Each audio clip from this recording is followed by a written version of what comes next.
Welcome. Welcome, everyone. It's really a great pleasure to welcome you for this Emotions Brain Forum, for this edition in Geneva. We are delighted to be involved in this organization. 9 cities in the world welcomed events on emotions, with many researchers involved from many disciplines. And I'm very happy, in the name of the Swiss Center for Affective Sciences, to welcome all of you. So in the name of the center, I'm glad that you are all here and that we will have this event. I will just briefly say a few words about our center. So our center started in 2005, so already more than 15 years ago, with the ideas that if we bring together the disciplines that are interested in emotions, we can contribute to this new emerging field called affective sciences. So basically, affective sciences is the interdisciplinary domain that is interested in emotions and all the other affective phenomena. And to do this, we collaborate and we have researchers in the center who work in many disciplines, for instance, psychology, philosophy, neuroscience, also from the humanities, from history, also from sociology, from economics, affective computing too. The idea is really to share the same phenomenon, which is emotions and affective phenomena, and trying to understand it from many perspectives. And the kind of topics of research that are in affective sciences are, for instance, to better understand the elicitation of an emotion. So what are the mechanisms that allows us to feel fear, anger, also happiness, pride, boredom, interest, curiosity, etc. So the elicitation of emotions, but also what happens when we have emotions, what happens in our body, what happens in our brain, what happens in our behavior, and what are the consequences of emotions? So we know from decades of research that very often the effects of emotions are positive. They are very useful. They help us to pay attention to what is important, to better remember things. They help us to take decisions. So both at the individual level and at the collective level, we also look at the effects of emotions. So these are just examples of topics of research that we try to conduct with many disciplines involved. I just give you here the link in case you want to know more about our research in the center. And of course, if you want to contact us to have more information, for instance, on what we are doing. And in the context of our center, we were contacted by Viviana. And Viviana Kassam, who was at the origin of the idea of this Emotions Brain Forum. And later, Viviana will be able to give you some more information about the origin of the event and about the team who was involved in this adventure of creating these events. I would like to take also this opportunity to really acknowledge and thank our colleagues who were very strongly involved in the organization of this event. So in particular, Dr. Marcello Mortillaro here, who is the scientific coordinator of this event, Carole Varon, who took care of the communication for the center, and Marion Gumi, who really took very nicely care of all the administrative coordination and organization. And later on, I will also give the floor to Dr. Cristina Soriano, who is a researcher at the center, and also in charge of education and training here, and we will chair this afternoon all together. Given that we had a slight change in the schedule, I will now directly ask our first invited speaker, so Professor Eva Illouz, to join me for her presentation. So Eva Illouz is a professor both in Paris and in Jerusalem, working in sociology, so she's professor of sociology, and she's the author of 15 books that are broadly on capitalism and emotions. So Professor Illouz, we are very happy to have you. Thank you very much.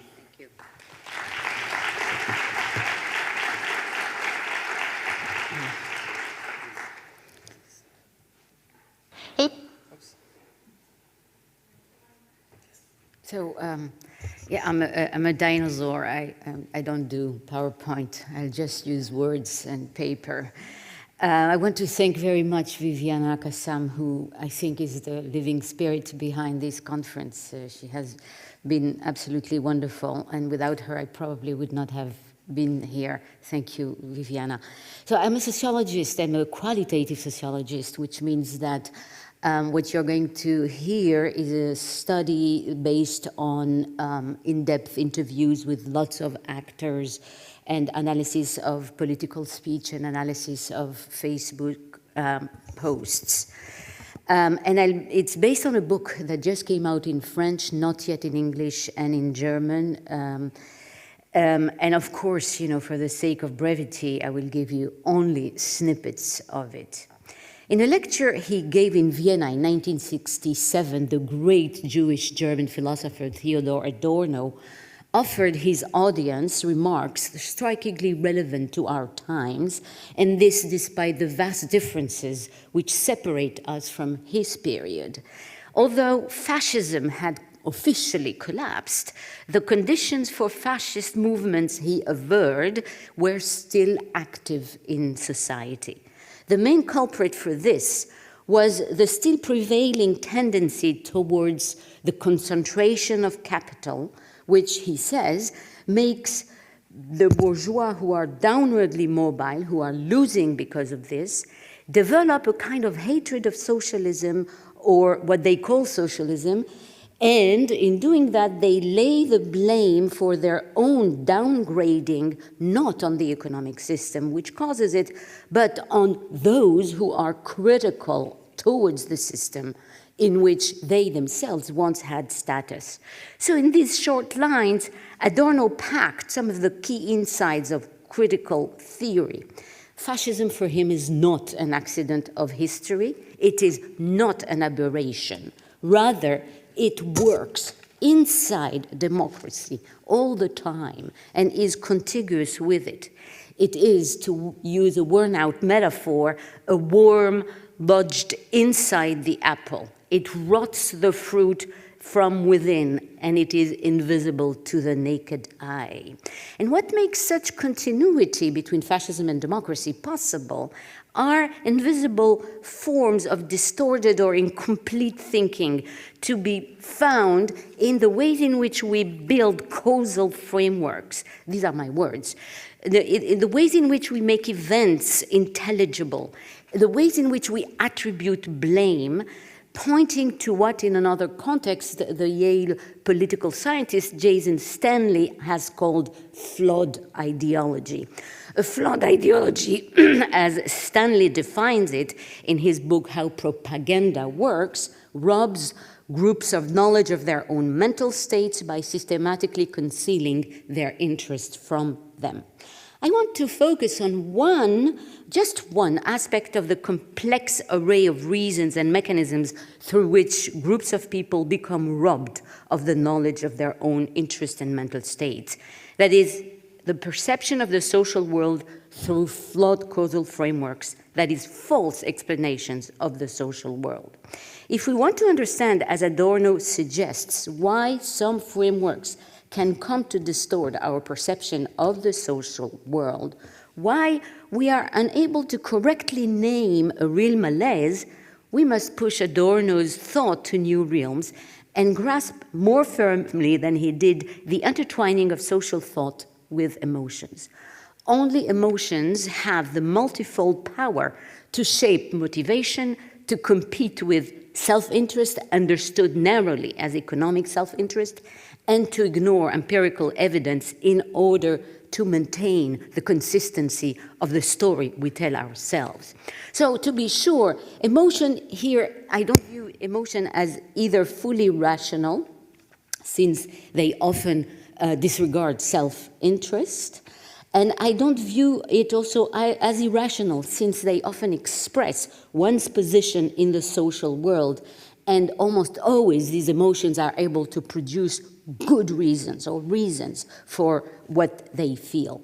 In the analysis, I'm going to suggest that emotions are understood as responses to social conditions which come in the form of collective narratives or deep stories, which deliberately connect causes and effects in a specific way, assign blame, and offer solutions to predicaments. The The question of flawed ideology is particularly relevant to the present time because everywhere around the world, and especially in Israel, which is the country I'm studying, democracy is under the assault of what Francis Fukuyama has called nationalist populism, which is a political form which undermines the institutions of democracy from within and which lets also the most powerful actors in society, corporations or lobbies or whatever, use the state to meet their own interest to the detriment of the demos, the people, who curiously, increasingly feel alienated from the institutions which have historically guaranteed its sovereignty. Some political actors are particularly powerful in shaping narratives, which in turn bestow emotional meanings to their own social experiences. Emotions are the impetus behind stories, and stories in turn give shape to and generate further emotions. In doing so, they create causal frameworks and ways of connecting the dots of social reality. And here, very quickly, I will just say that I refer to the distinction that Daniel Kahneman has made between causal and statistical thinking, where causal thinking is more given to emotional or intuitive thinking than the second. And I'm going to say that populism offers, in fact, key four stories, key four emotions. It is the fear, disgust, resentment, and love for the country. It is the combination of these four emotions and their relentless presence in the political arena that has become, I think, a characteristic of populist politics. So let me start very quickly with fear. And I'm going again to move now to Israel, although in the book I generalize my findings to many other countries. Netanyahu intuitively understood that the core of the Israeli soul was fear and perfected the formula that was invented by his labor predecessors. He used this understanding relentlessly, manipulatively, not for the collective interest as Ben-Gurion had done, but for his own electoral interest. Few democratically elected heads of legitimate democracies have used fear as blatantly as Netanyahu. You can maybe just compare him to Duterte, former president of the Philippines, with some scholars calling his particular type of populism penal populism, which really used fear he used fear in order to demonize drugs and crime in the country. And Peter Beinart, American commentator, summarized very aptly Netanyahu's way of government. For Benjamin Netanyahu, he says, Israel faces the same enemy. Call it Amalek, which is a kind of mythical enemy of the Jewish people. Call it Aman, call it Nazi Germany. It seeks the same thing, the destruction of the Jewish people. For example, in Netanyahu's 2000 book, called A Durable Peace, Netanyahu wrote that the idea that the Palestinians are a separate people that deserves the right of self-determination is borrowed directly from the Nazis. In 2002, he urged the United States to invade Iraq because we now know that had democracies taken preemptive action to bring down Hitler in the 1930s, the worst horrors in history could have been avoided. We know what happened to that invasion in Iraq. In 2006, he said, it is 1938 and Iran is Germany.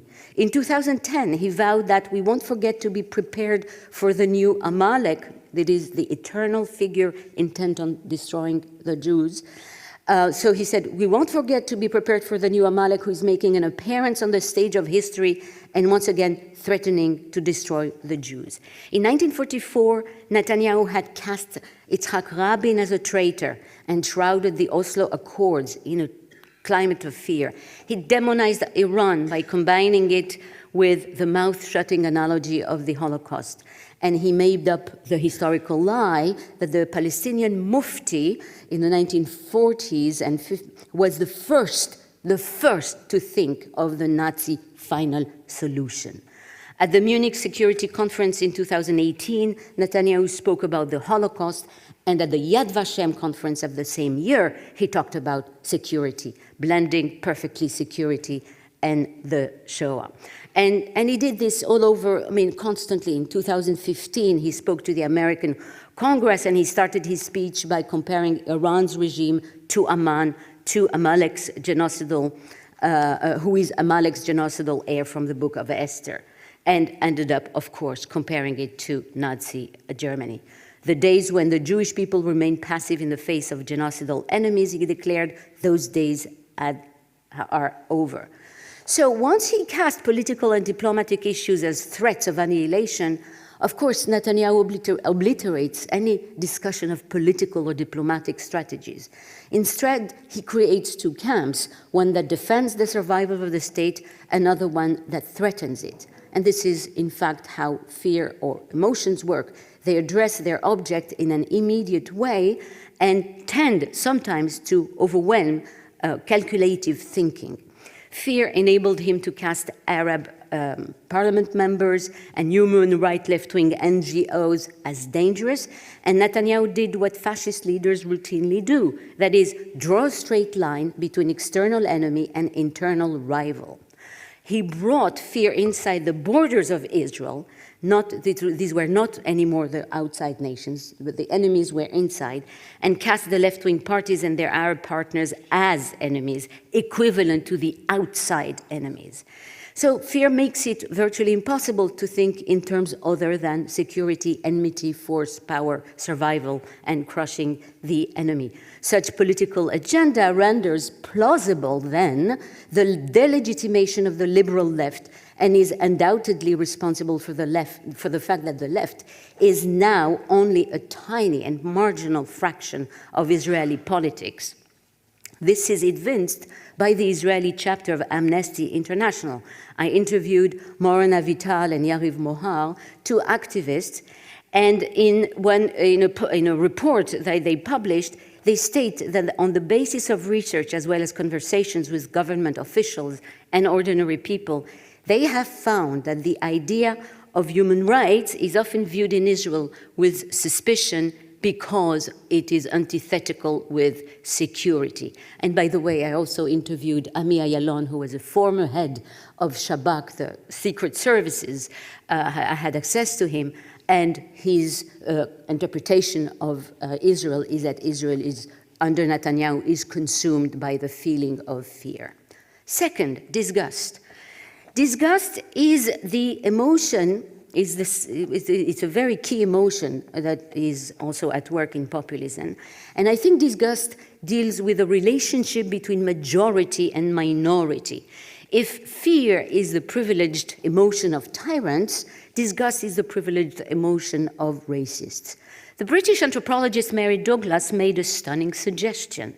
She said that all cultural systems make some kind of separation between things defined as dirty, for example, pork in Judaism and Islam, and things defined as clean.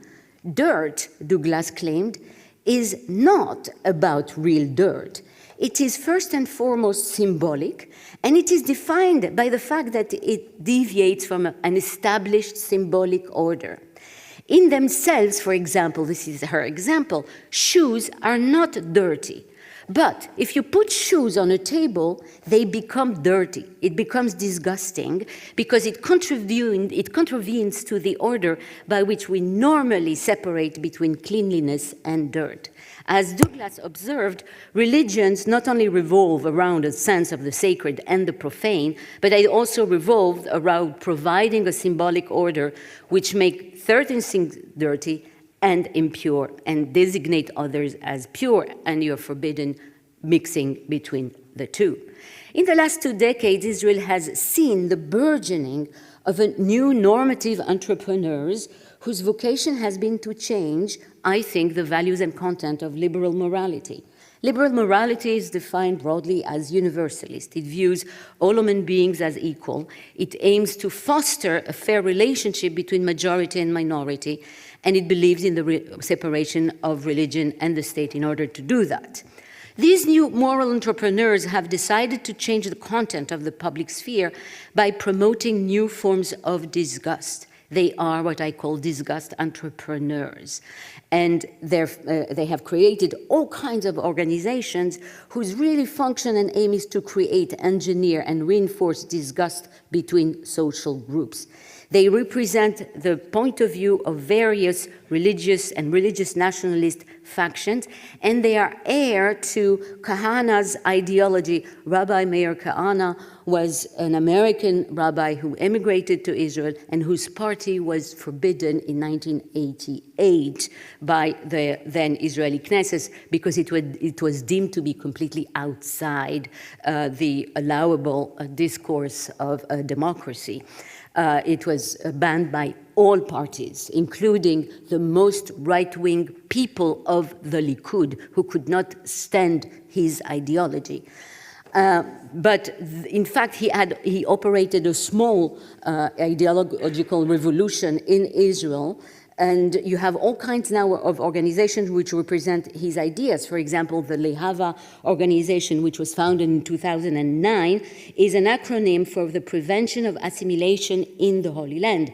It opposes marriage between Jewish and non-Jewish people, but even contact between Jews and non-Jewish people, especially Muslims.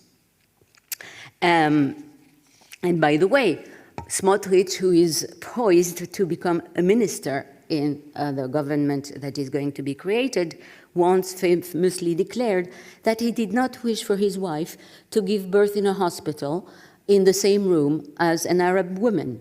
He was simply expressing disgust and fear of contamination. Third feeling is resentment, ressentiment.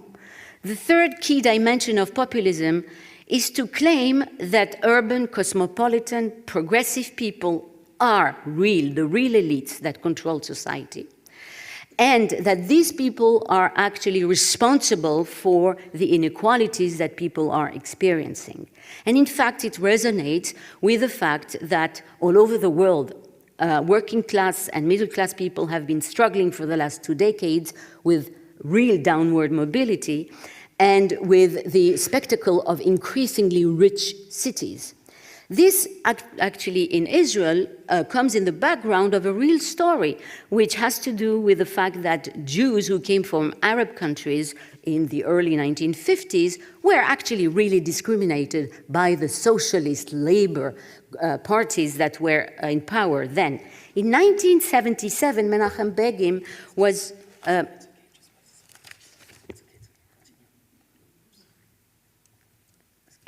I'm sorry, I keep pressing. Yes, exactly. That's fine. Okay.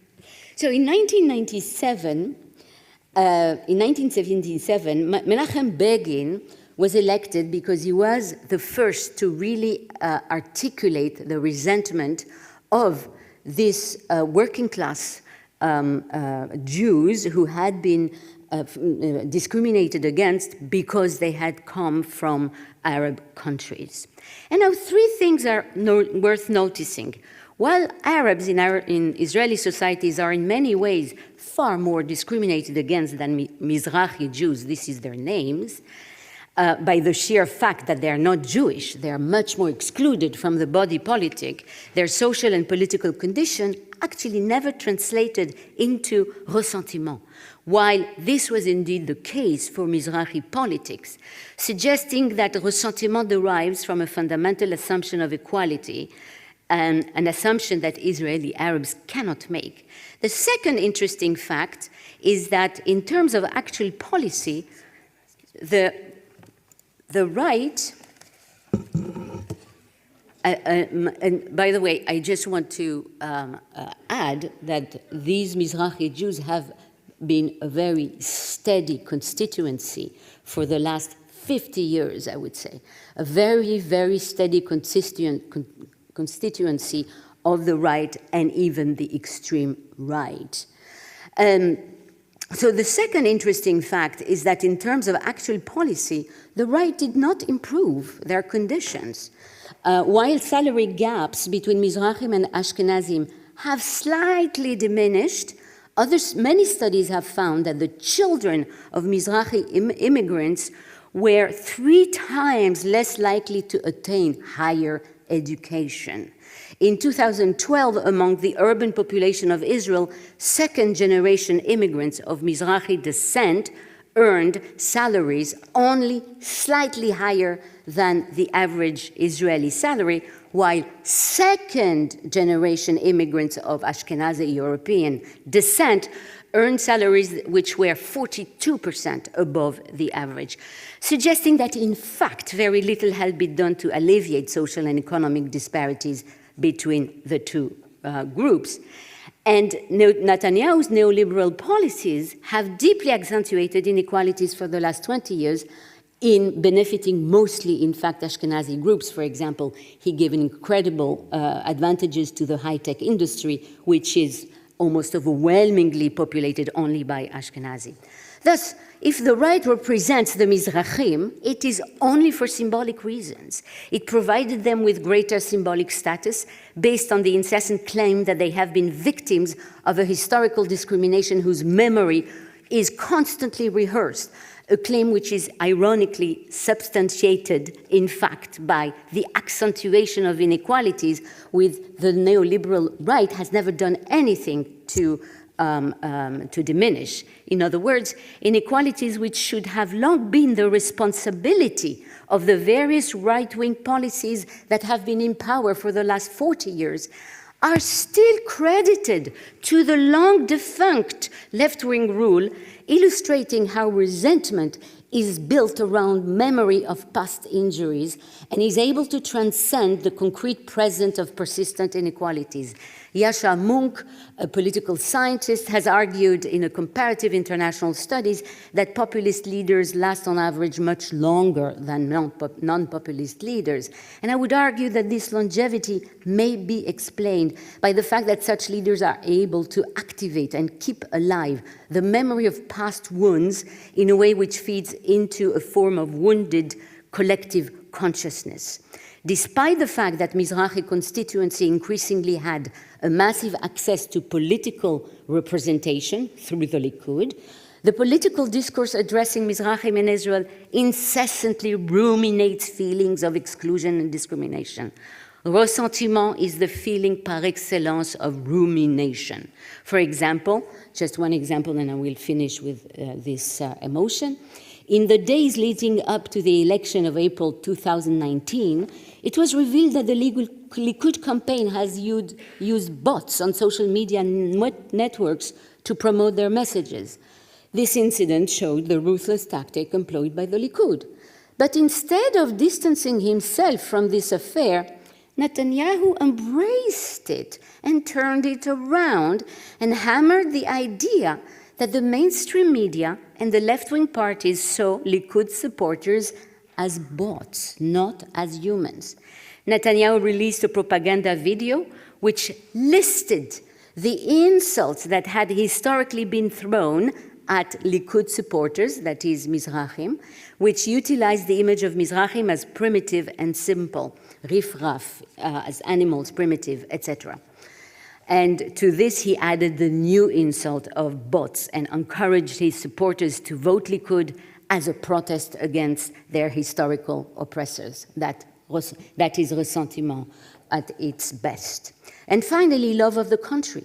Populism affirms not only that it affirms the primacy of the people and the nation, it also affirms its greatness, and it affirms the authenticity, the pure authenticity of the people. That is, by the way, making America great again of Trump says it all.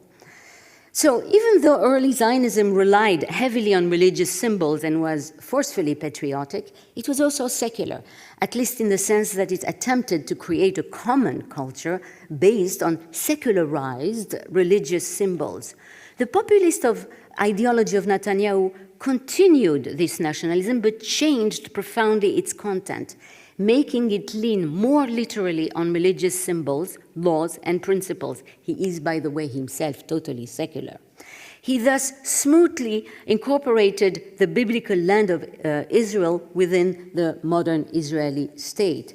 It radicalized the definition of Jewishness and pitched it against its imaginary detractors who became not Jewish enough and unpatriotic. He famously said once about the left that they forgot how to be Jewish. About the left in Israel, I mean, that they forgot how to be Jewish. And he has also, more recently, in fact, aligned himself with religious nationalism. Now, religious nationalism is a very specific kind of nationalism. According to sociologist Roger Friedland, it has 4 characteristics. Religious nationalism views the territory as sacred space. The land becomes a main actor in the unfolding of a divine history still in the making. Second, religious nationalists direct the bulk of their attention to the bodies of women, covering, separating, and regulating their flesh, supposed to be too erotic. Third, religious nationalists accord considerable symbolic importance to foreignness, that is, to excluding foreigners. And the fourth element is that religious nationalists, much like other non-nationalist religious people, submit to God and submit the polity, the body collective, to God, and in submitting to God, intermix the love of God and the love of the nation. They shroud the land and the nation in the same metaphysical grandeur and fiercely guarded sacredness of God. They bring, thus, nationalism to another level. Religious nationalism is an appropriation of the land, the people, and the history through frameworks which lend them cosmic meaning and purpose, while thus de facto fragmenting society. The invocation of a single pure Jewish people becomes the seeming solution to this fragmentation. So, to conclude, populism is in fact an ideology which profoundly fragments society at the same time that it affirms its religious or ethnic or racial unity.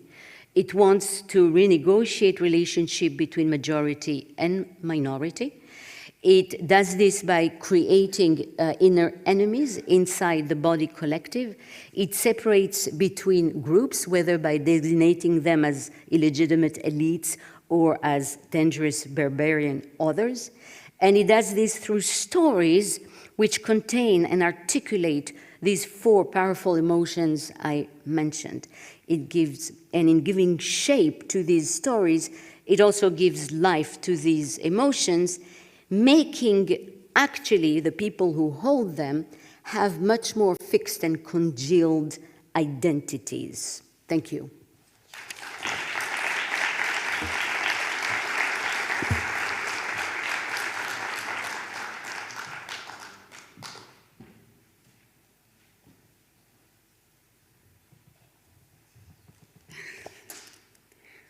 Can we go back? Oh, it is good. All right, perfect. Thank you so very much for this truly powerful and fascinating lecture. It had us all gripped in emotion listening to you. Like all good and powerful things in life, emotions can also be abused. We have seen now a very good example of how something that is in itself adaptive and good for humanity can be abused for detrimental purposes. Maybe there are other emotions. This would be maybe a discussion for another time. Other emotions could counteract, also emotions, but counteract the effect of these negative ones.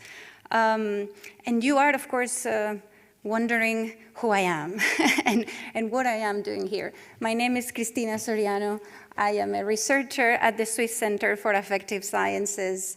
And well, I'm seeing that Eva needs to leave, so let me stop to ask you all to thank her for this amazing talk.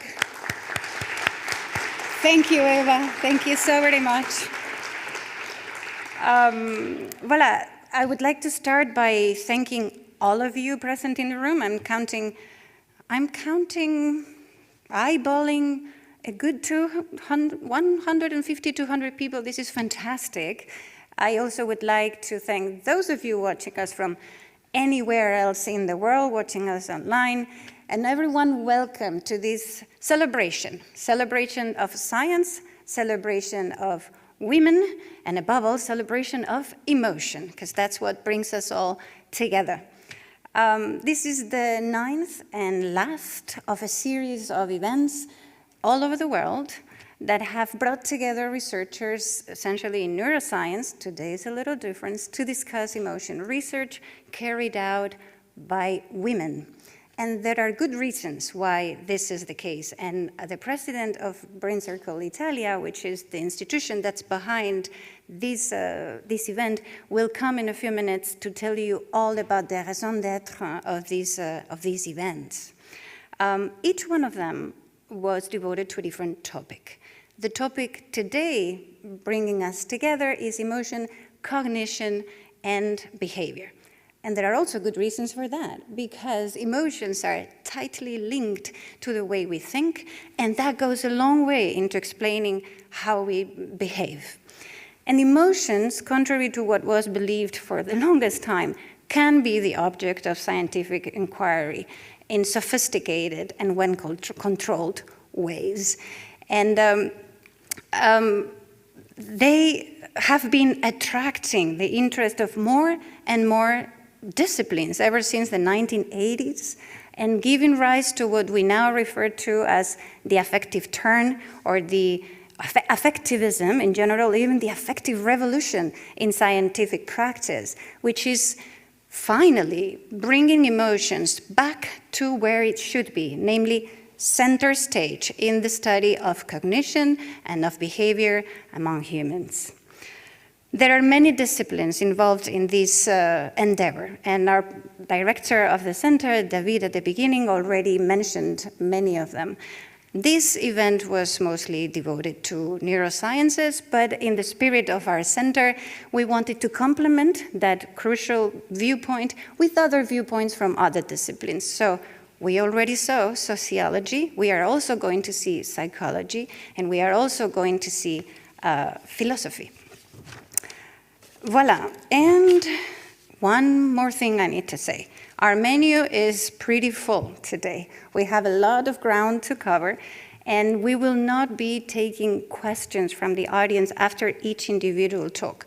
But we do have designated moments when we hope that we will have a chance to talk among ourselves and talk with our speakers, and that is during the coffee break, and then a little bit also after the conclusion of the talks. So I invite you to come and approach them, because they are not only knowledgeable, but very approachable. There is only one exception that I should announce already to this rule that I just announced. There is one of our speakers, for reasons totally beyond her control and totally unexpected, cannot be with us today, and that is Professor Julie Perron.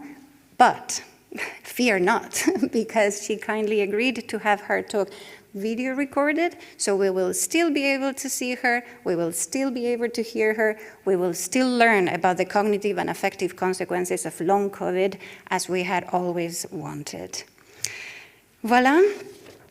And now, I don't want to take any more of the time of the important people today, who are our speakers. So we're going to move on to our next presenter.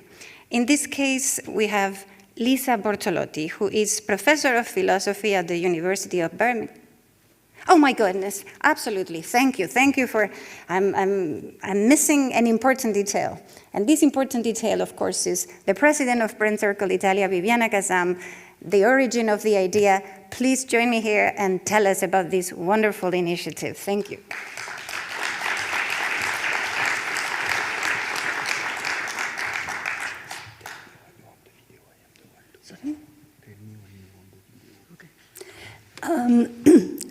Well, I am under the impression of a very strong emotion, and I'm going to say something that was not forecast before I tell you about our forum.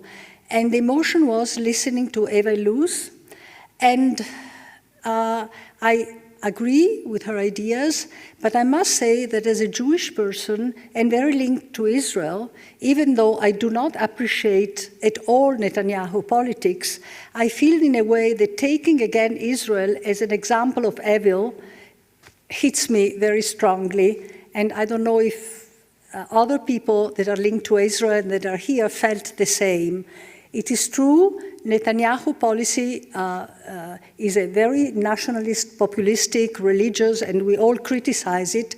But on the other hand, all over the world, there are much worse regimes than what is in Israel, which is still a democracy, thank God.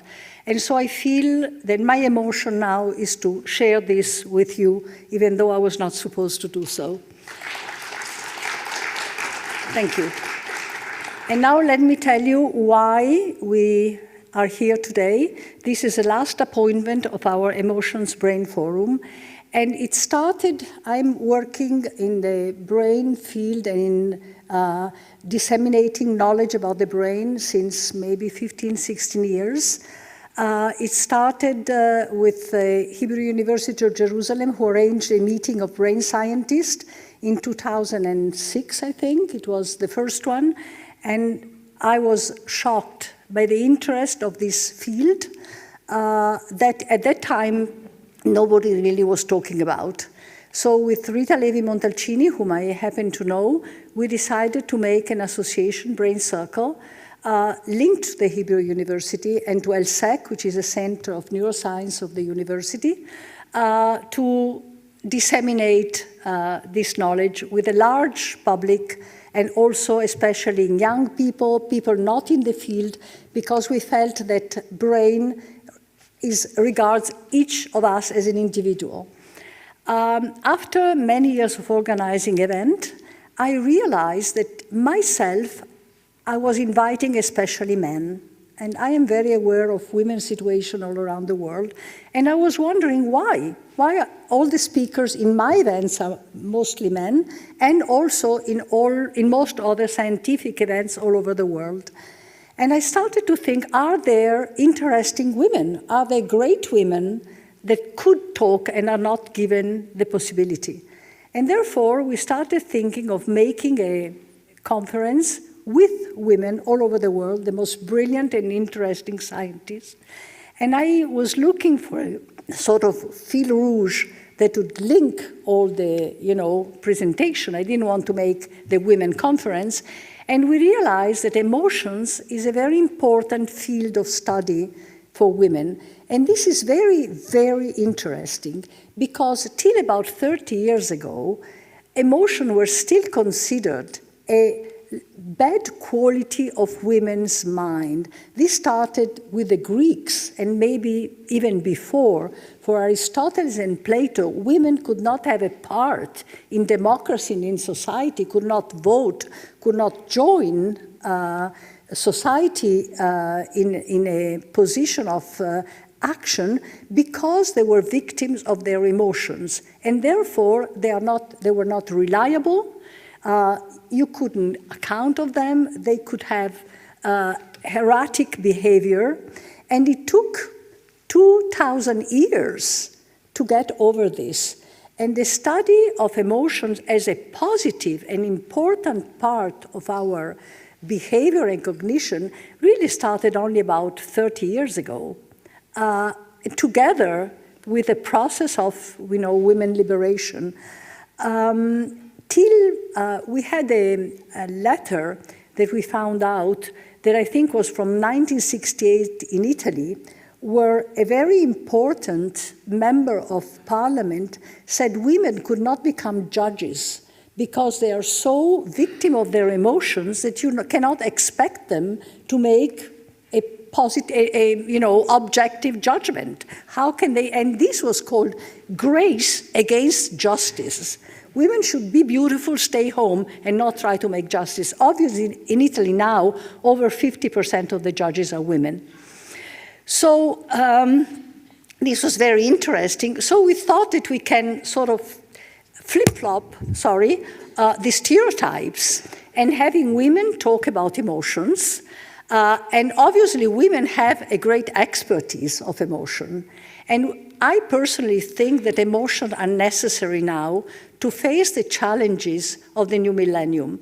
Because for 2,000 years in history, history was made by men with a view of aggression and exploitation, which were the reasons why we became such a successful, in a way, part of the world. But now we cannot have aggression anymore, and so we cannot have exploitation of the world because the planet is dying. And we need a new expertise that is, in my opinion, an expertise of both men and women, which takes into consideration emotion and empathy as a very important role. So this is why we are doing this, and this is our last appointment for the time being. I must say that I enjoyed very much all the conferences. They are all loaded in our website, emotionsbrainforum.org. You can watch them. Women are fantastic speakers. They have a lot of empathy. They have a lot of connection with the audience. So it was a wonderful experience. And I think it brought also from the point of view of our counterpart, we organized with very important centers all over the world, mostly directed by men. And at the beginning, when I said, let's have something with women, they said, can't we get some men into it? Why only women?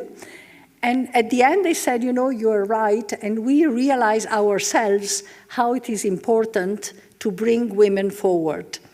And I would like to end this presentation of mine inviting you to watch a short, very short movie of Rita Levi-Montalcini, who was an inspirer, not only Nobel Prize and great scientist, but also promoting women.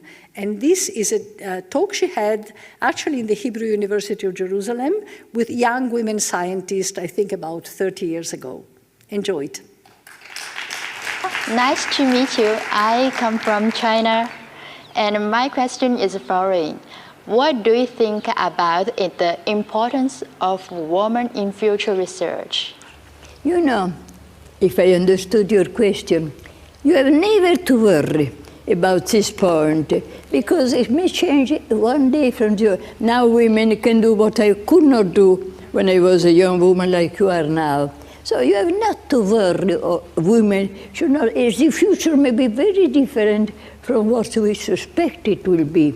So it is not important to believe, it is important always to act in a very ethical way, very rigorous, how you will behave, how you will face difficulty, how you will enjoy good moment, as it was for me.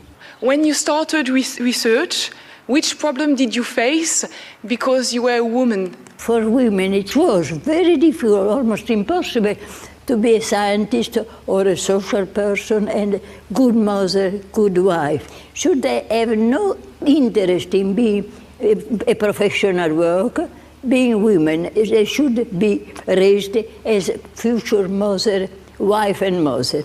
I was against this age. So I say, I will never, never be neither a wife nor a mother. But I went to my way. So I did not decide I was not a scientist. I wanted to go with Albert Schweitzer to help against leprosy, which was very diffuse at the time in Africa. And I started medicine just to cure leprosy. Rita, what qualities do you think a scientist should have? I am not a scientist. I am more an artist than a scientist. My twin sister died, unfortunately, 8 years ago, was a very twin, different from me, but excellent person and an artist. My brother was a great architect. I do believe that I confront life not as a scientist, but as an artist. Never forget that what's important in our life is to be perfectly correct, help as possible the other, never mind if you are a scientist or an artist. I do work a great deal for women in Africa, and they are very intelligent, but they have been always prevented from study by men who want to impose their own capacity, which is not better than women.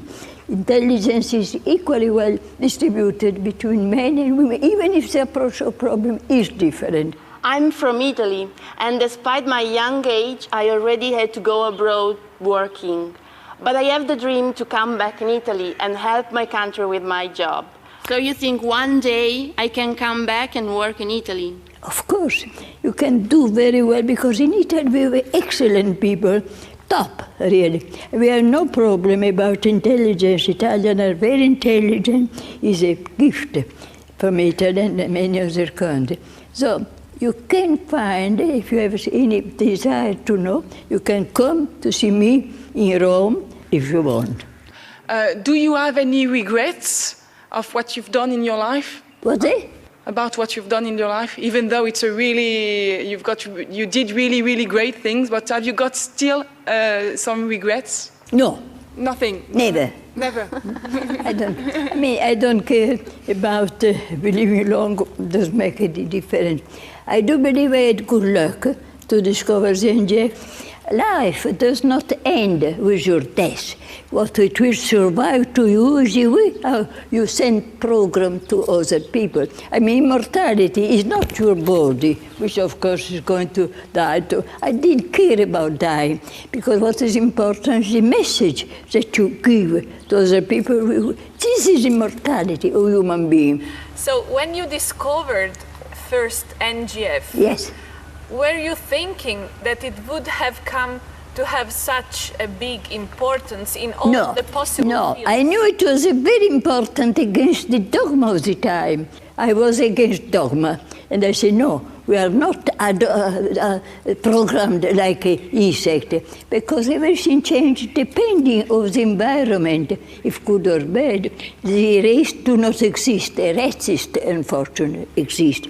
The death of people, 6 million women of Jewish people die, because not they are of inferior race. Einstein certainly, nobody would think that is inferior race. He's a race.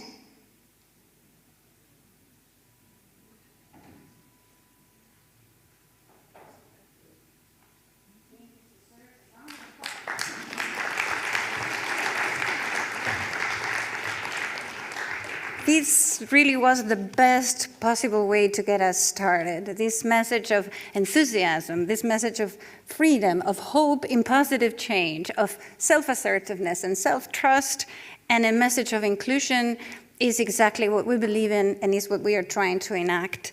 And on top of that, she was right. Here we are. Mortality is about a construct as useful as the value of our message is, and her message is with us today, and we celebrate her, and she is still alive. And another way in which we are going to celebrate positive emotions is by the hand of our next speaker, Lisa Bortolotti. I will try not to mess up the slides.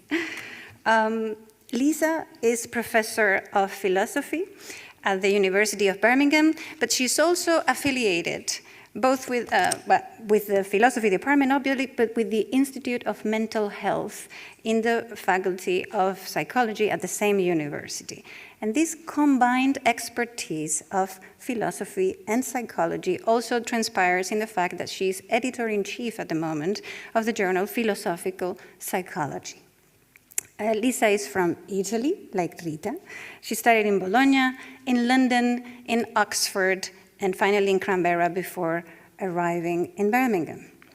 Her main interests are in the philosophy of mind, philosophy of psychology, of psychiatry, biomedical ethics, and her main work has focused on belief, delusion, rationality, irrationality, and agency, a key construct that she's going to tell us all about. All of these are topics that have engaged her writing, and on them she has done 3 monographs and 2 textbooks. She's very prolific as well. From 2014 to 2019, she benefited from the prestigious ERC Consolidator Grant. This time was a project in which she investigated the potential beneficial effects of irrational beliefs. And then moved on to a very interesting project that we're going to be hearing about today, interdisciplinary, like we like to do, in which they try to provide advice for healthcare practitioners about how to empower, how to provide support and agency to young adults, adolescents, who were going through an episode of mental health crisis. To me, this is a fantastic example of how emotions are crucial, can be truly instrumental in empowering populations that are disempowered structurally because of an imbalance in power. So I don't want to take any more of your time, Lisa. I invite you to join us, and I invite you all to please help me welcome her. Thank you, Lisa.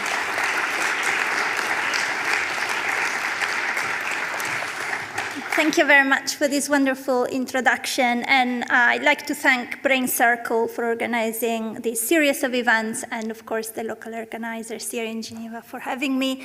They've chosen to go with a philosopher, was a brave choice. Let's see whether they've done something good.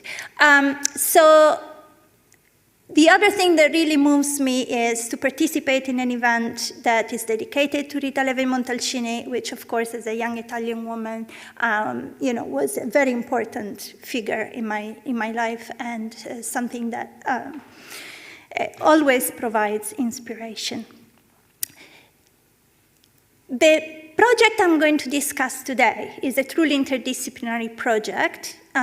It involves two groups of researchers, a group of academic researchers, and each member comes from a different discipline, and a group of researchers which is composed of young people who have had experiences with mental health services. And we work together with them at all stages of the project, from the conception to the analysis of the data to the production of the results. And indeed, the main paper we have produced on this so far has a lot of co-authors. What we were interested in is interactions between young people who struggle with their mental health and seek support from emergency services, and the medical professionals who try to help them and support them. Why we were interested in this is because we knew that,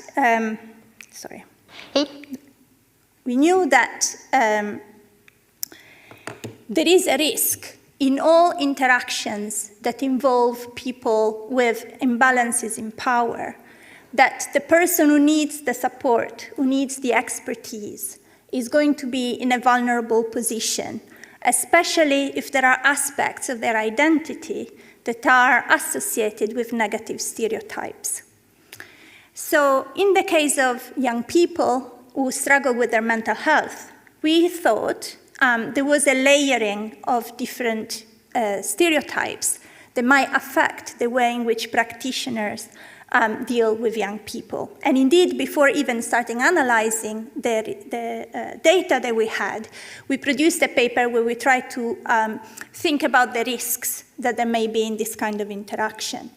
And the risks come from certain negative stereotypes that are associated with being young, but also negative stereotypes that are associated with having a mental health condition. We use a construct from philosophy that is epistemic injustice, which might sound like a mouthful, but actually it's a very intuitive concept. This is the idea that sometimes when we share our views, other people may dismiss them, not because they don't necessarily agree with what we are saying, but because they associated one aspect of our identity with a negative stereotype that makes us look less credible or authoritative. For instance, in my case, being a woman in some context could be such a stereotype, and indeed the philosopher Miranda Fricker, who developed this concept of epistemic injustice, she had sexism and racism in mind. She was thinking about those kind of situations that we've all experienced with, for instance, a woman politician in parliament stating something, as we had in the UK a few years ago, and the prime minister saying, "Oh, calm down." Reinforcing this idea that the woman was speaking because she was overly emotional, but her contribution was not something valuable.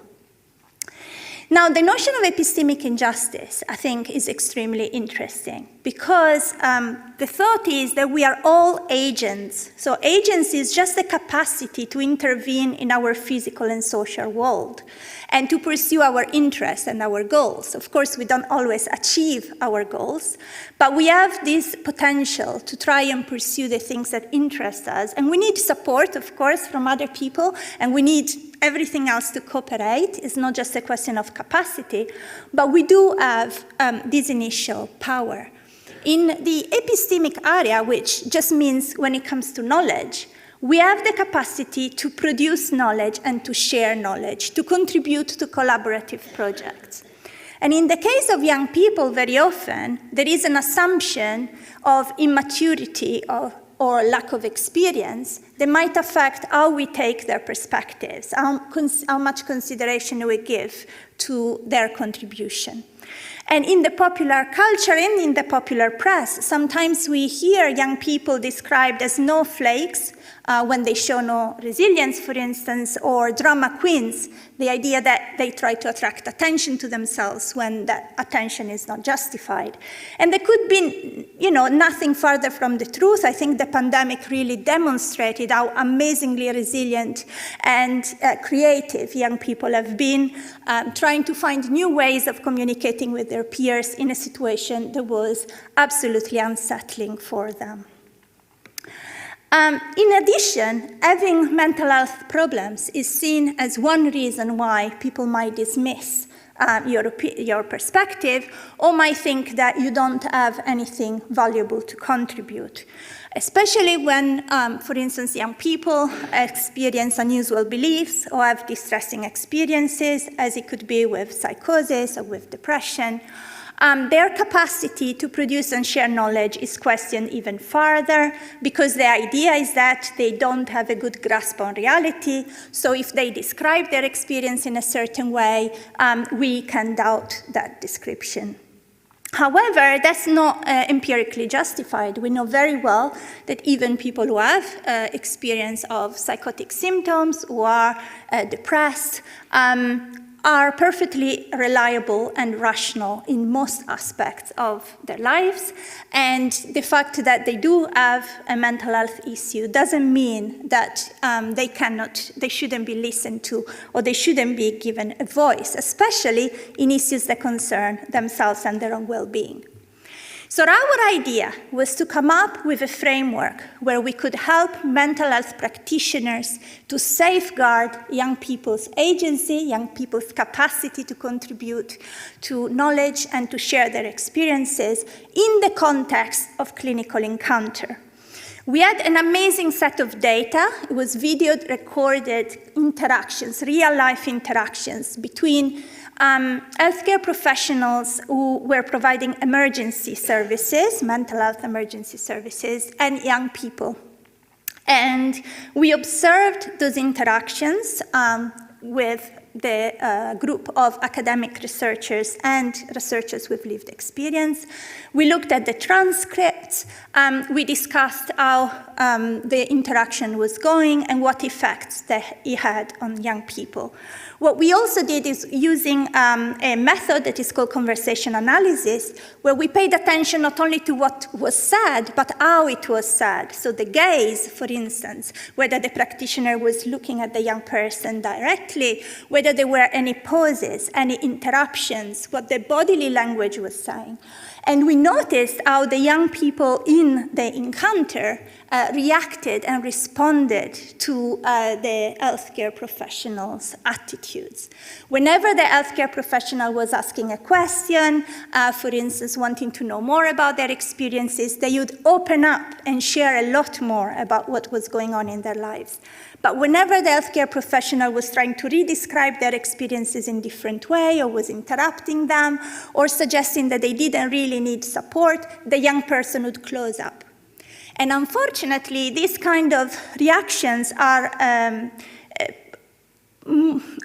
go beyond the interaction itself. So we could also rely on interviews that had been done with the young people after the interaction, where we asked them what went well and what didn't go well. And we also noticed that when the need of the young person for support was not recognized and acknowledged, the young person mentioned that in a crisis they wouldn't go back to emergency services. So this has, I think, potentially really worrying health implications.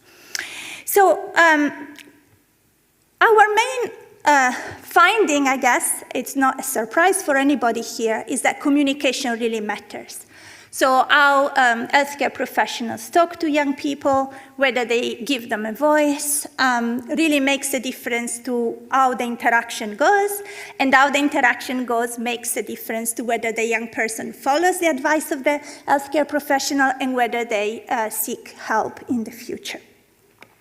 We came up with what we call the agential ladder. So it's just a ladder of 5 points that can help healthcare practitioners preserve agency in young people. You start from the bottom, and the first 2 or 3 steps are really the fundamental ones. Without those, you can't get to the top. The first is validation of experience. Validation does not mean that the practitioner needs to agree with everything that the young person says, but that they need to listen attentively to what the young person says and be curious about their experiences, because that's the only way that healthcare professional can get the information that they need then to make a diagnosis and to propose some means of support. They also need to recognize that the young person has already been incredibly courageous in seeking help, and they need support if they get to that point. So dismissing their concerns, as unfortunately we've seen in many of these video-recorded interactions, is not productive. The third point is really interesting. Although young people appreciate when they're given a diagnostic label, because very often diagnosis is the key to further support and to find peer groups that can help them go through their situation, they noticed that premature labeling was very damaging. So without knowing exactly what the experience and the situation of the young person is, already stating that they are anxious or that they have depression may be very problematic. First of all, because young people have a very malleable identity. The young people we're talking about are in a phase of transition between childhood and adulthood. They may be changing schools. Their point of reference changes from the family to their peers. So they are in a situation where they're still finding themselves. Their sense of identity is still in transformation.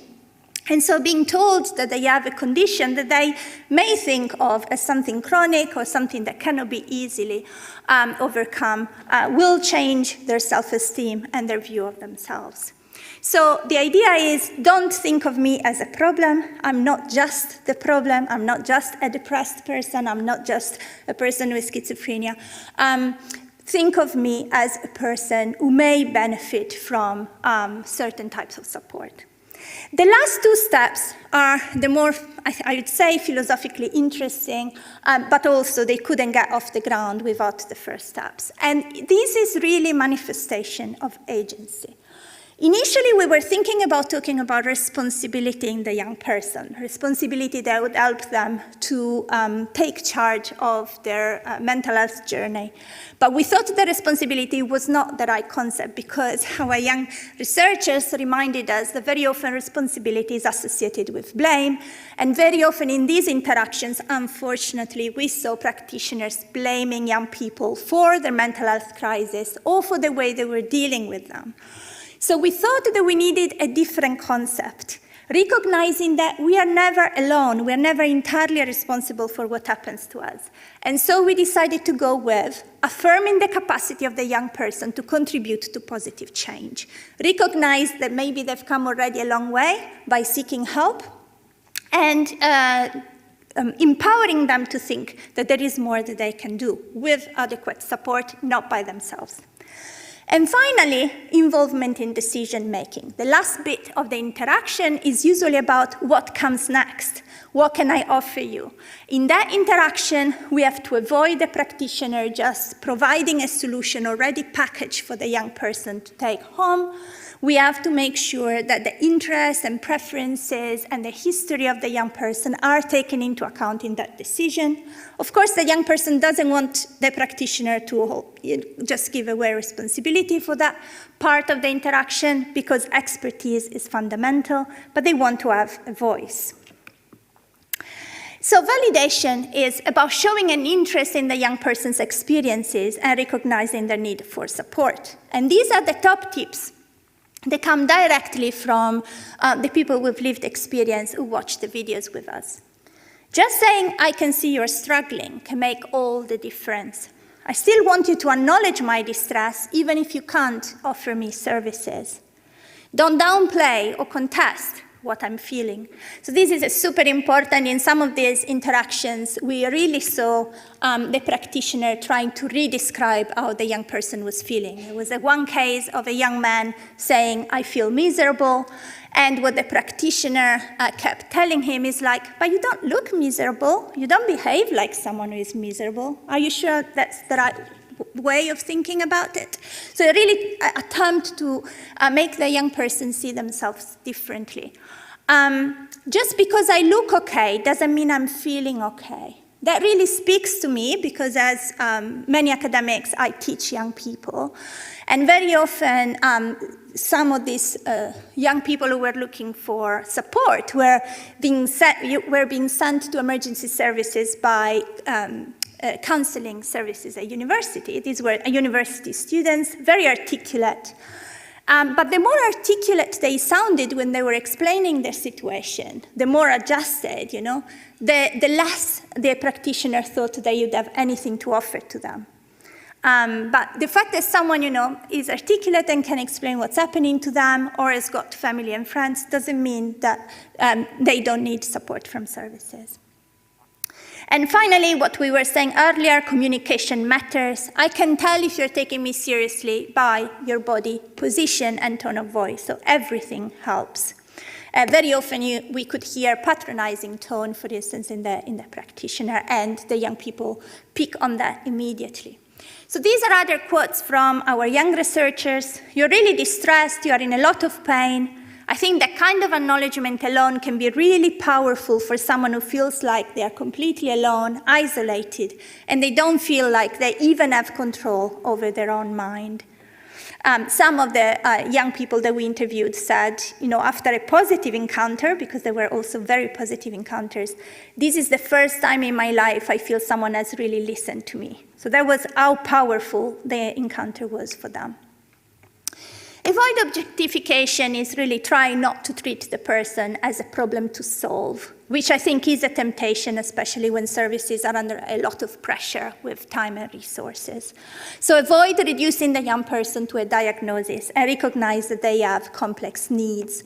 The way our young people were putting it is, don't put me in a box, Acknowledge that I'm an individual and my story matters. Ask about myself, ask about my family, ask about school before labeling me. A well-founded diagnosis can be validating, but premature labels cause lasting damage. Explain that the label is just one part of the bigger picture. It doesn't exhaust the person's identity. And this is another quote from our young people. When you are a young person, your identity is so malleable, it's very easy for a label to become enmeshed with your sense of identity. You end up thinking there's nothing more to you than your mental health diagnosis. Life is hard, and instead of them dealing with it in a more holistic way, they've just been put into this box. It's like a simple explanation for something that has many complexities. Okay, so the last step was involving the person in the process of decision-making, which again doesn't mean that the responsibility for the decision needs to be on the young person who is already in a critical situation, but that the young person's perspective needs to be taken into account. So these were the recommendations from the young researchers. Take time to explain what solution you are recommending to me. Ask me if I've heard about that treatment option or whether I've experienced it before. Some of the young people in the video interactions had already a history of mental health services, so they knew that some types of treatments would not be helpful for them. I remember, for instance, one young person who was struggling with their mood after their mother died, and they were suggested grief counseling, and they said, I've tried that before.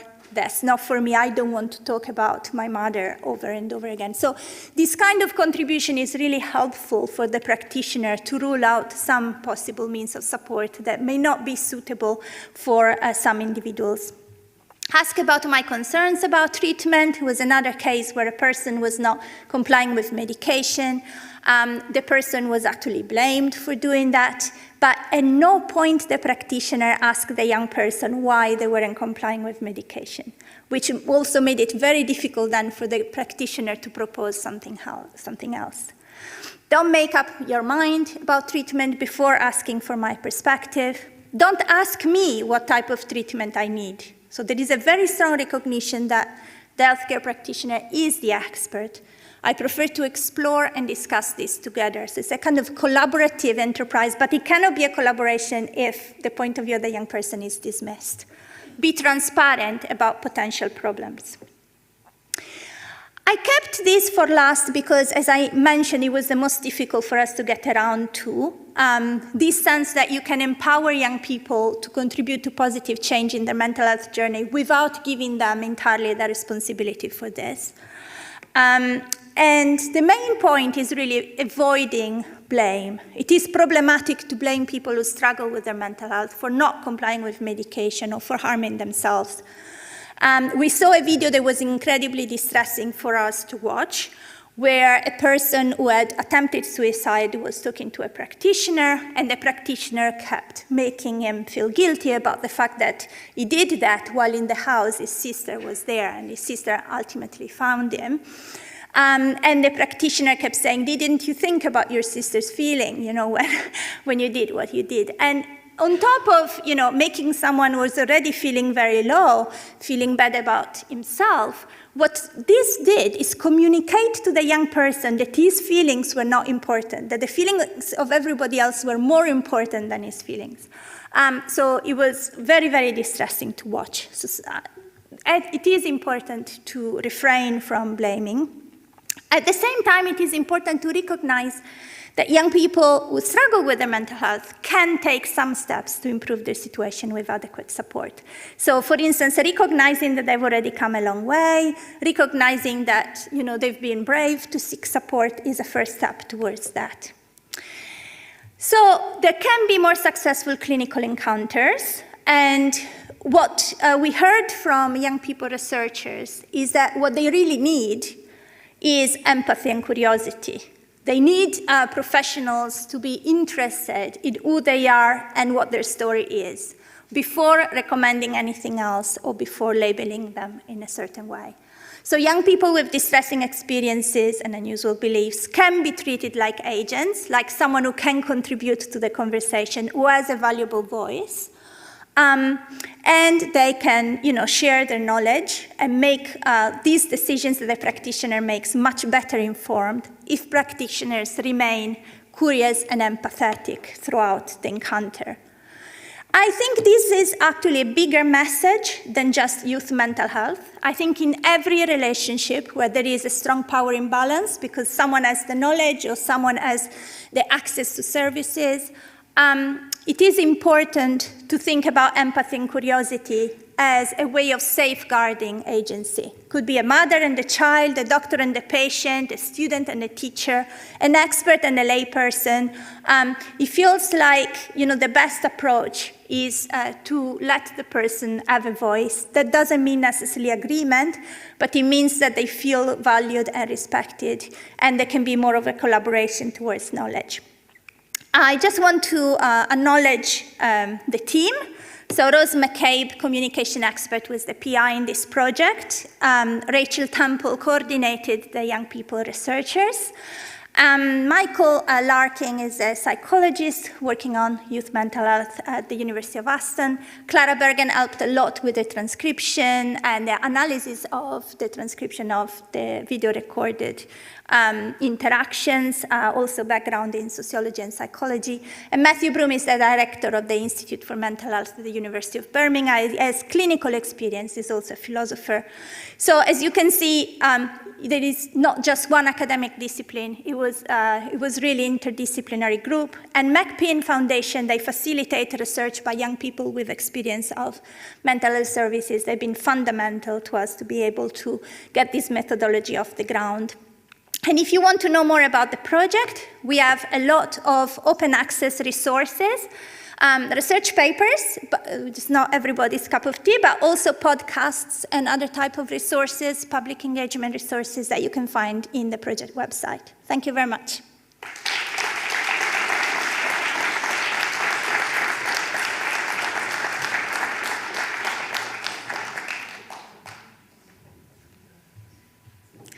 Thank you so very much for such a fascinating topic and research that you have carried out. And I think this is going to be useful not only to us who have access to adolescent, or it's not useful only for those who have mental health problems, but as you mentioned, indeed, this paradigm of empathy, of cooperation, of listening and respect towards others is exportable to any power imbalance communication, especially in the cases of interpersonal conflict, of course. So it was very valuable for all of us at all levels. Now we're going to do something a little bit different. We are not going to talk about emotion. We are going to experience emotion. Not that we were not experiencing emotion already. Viviana already told us to what extent we all are, but maybe a different set of them.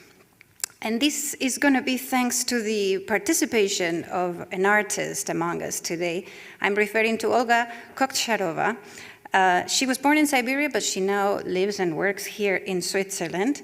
She's a musician, she's a composer, and more generally, she's a sound artist and also a landscape architect, by the way.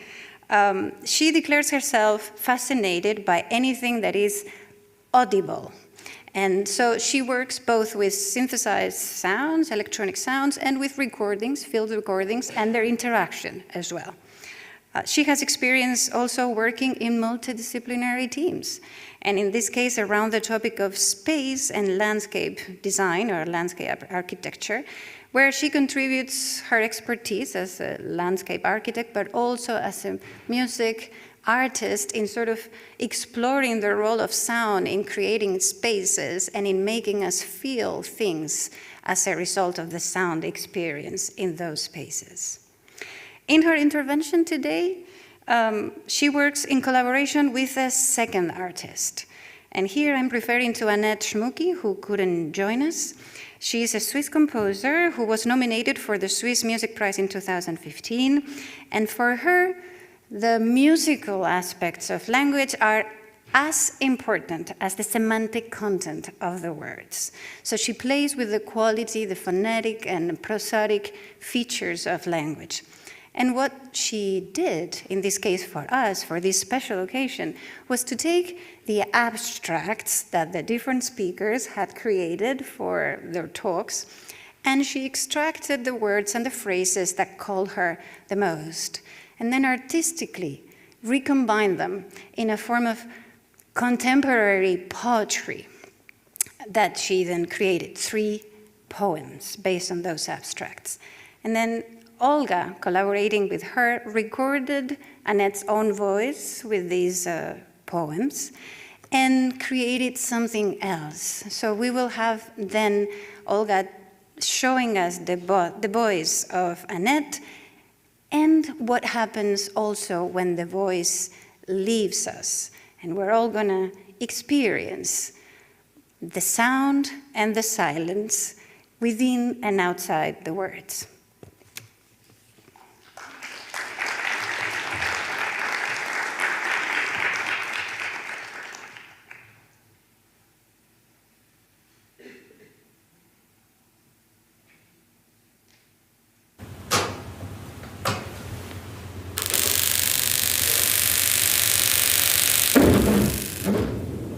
Affective against an artist asking me the audition.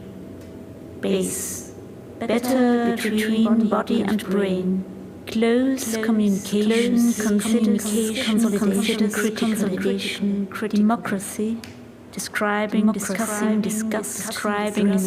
disgust, dreaming. Emotion fears to feel finally. Give me a glimpse. Hand, humans illustrate and interpret. Leaders less, my other overall.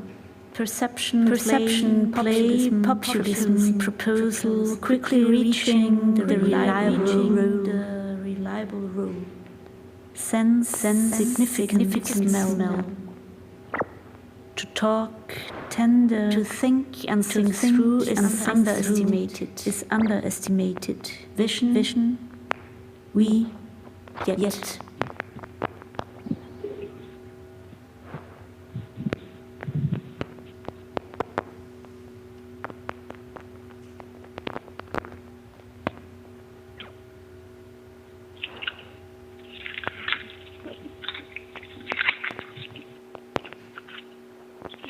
Once again, encore une fois.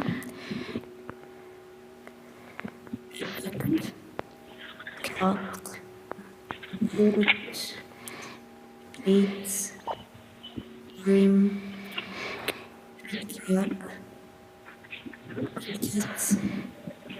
dream, body, feet, to fit. Hand, fate,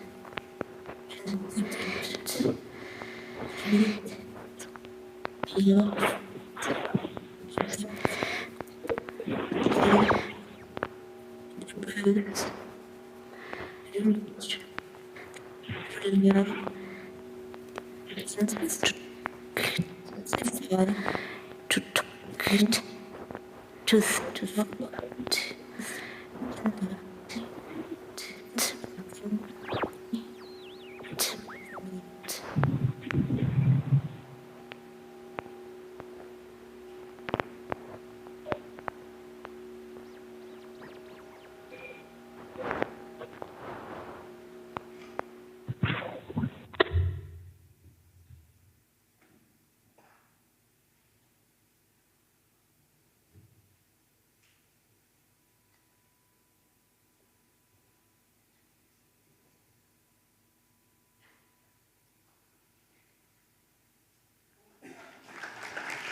Thank you very much. Now I invite you to join us at the coffee break. We will be back at 5 o'clock sharp.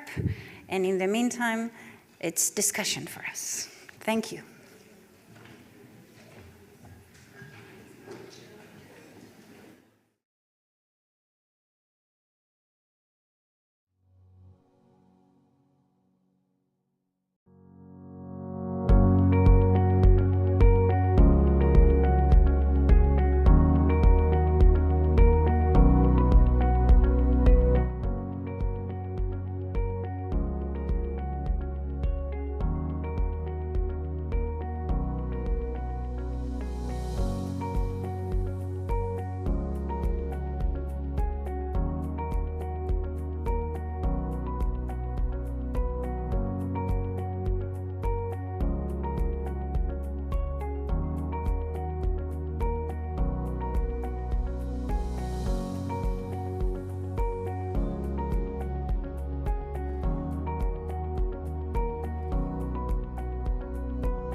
Welcome back.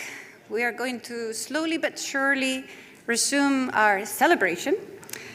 And we are going to do so by moving in a different direction. We could say by going home to what the discipline was supposed to be in this type of phenomena, this type of symposia. And we're doing this transition hand in hand with Professor Hermona Sorek. She is professor of molecular neuroscience at the Hebrew University of Jerusalem and founding member of the Edmond and Lily Safra Center for Brain Sciences at the same university. She studied at the Hebrew University of Jerusalem, Tel Aviv University, the Weizmann Institute of Science in Israel, and the Rockefeller University in New York. Hermona's research pioneered the application of molecular biology and genomics to the study of cholinergic signaling. And this work has resulted in literally hundreds of papers, 60 of them at least published in high-impact journals. I'm really talking here so that you understand, I'm talking science, I'm talking nature, I'm talking PANAS, I'm talking neuron. Basically, there is nothing better. It is the very best of the best. She is elected president of the International Organization of Cholinergic Mechanisms and served as the elected dean of the Faculty of Science at the Hebrew University of Jerusalem between 2005 and 2008. And she has also been awarded honorary PhDs in Stockholm, Erlangen, and Ben Gurion University. In addition, she has received really prestigious prizes, including the Ilanit Katzir Prize for Outstanding Research Achievements in the Life Sciences, and very recently, the 2022 Israeli Prime Minister Emmett Prize in Neuroscience. Now, it is undoubted, but it cannot be doubted that Hermona is a world-renowned neuroscientist, but she's also one who dares to speak personally. I don't know if you've read the abstract or if you came here just because of her name, but she brought the notion of trauma, which is rather abstract and generic, close to us with personal experience, speaking to our hearts. And she is, I understand, passionate about what she does. So I'm sure that what she's going to tell us about, which is how emotional trauma can have detrimental effects on all of us because it can make us more vulnerable to neurodegenerative diseases down the line. This is a message that we're going to learn in detail and with passion from her. So please help me welcome Hermona Sorek.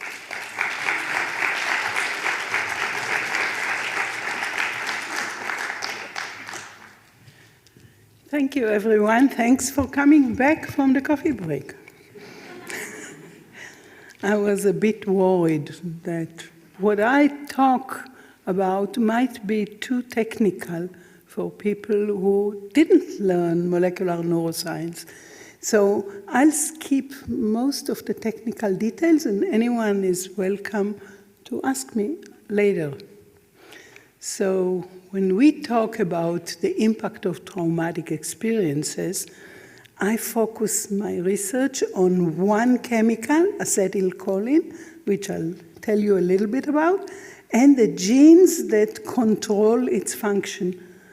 And those genes are small, newly discovered, and very effective, and they function differently in men and women. I just realized that my talk speaks to the previous speakers in that, for example, the first emotion I thought about, just like Eva Illouz, was fear. But I don't fear exemption of particular human groups, which, of course, was quite exaggerated in that talk. Anyway, I would like to cite Seneca, who said that everyone is a slave of fear, and I think that that's what that lecture reflected to me. Acetylcholine was the very first chemical that was found to connect between nerve cells.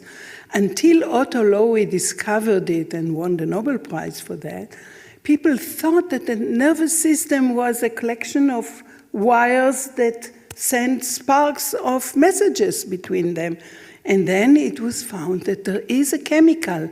This is how it looks. And when the acetylcholine levels go down or up, we feel changed emotions.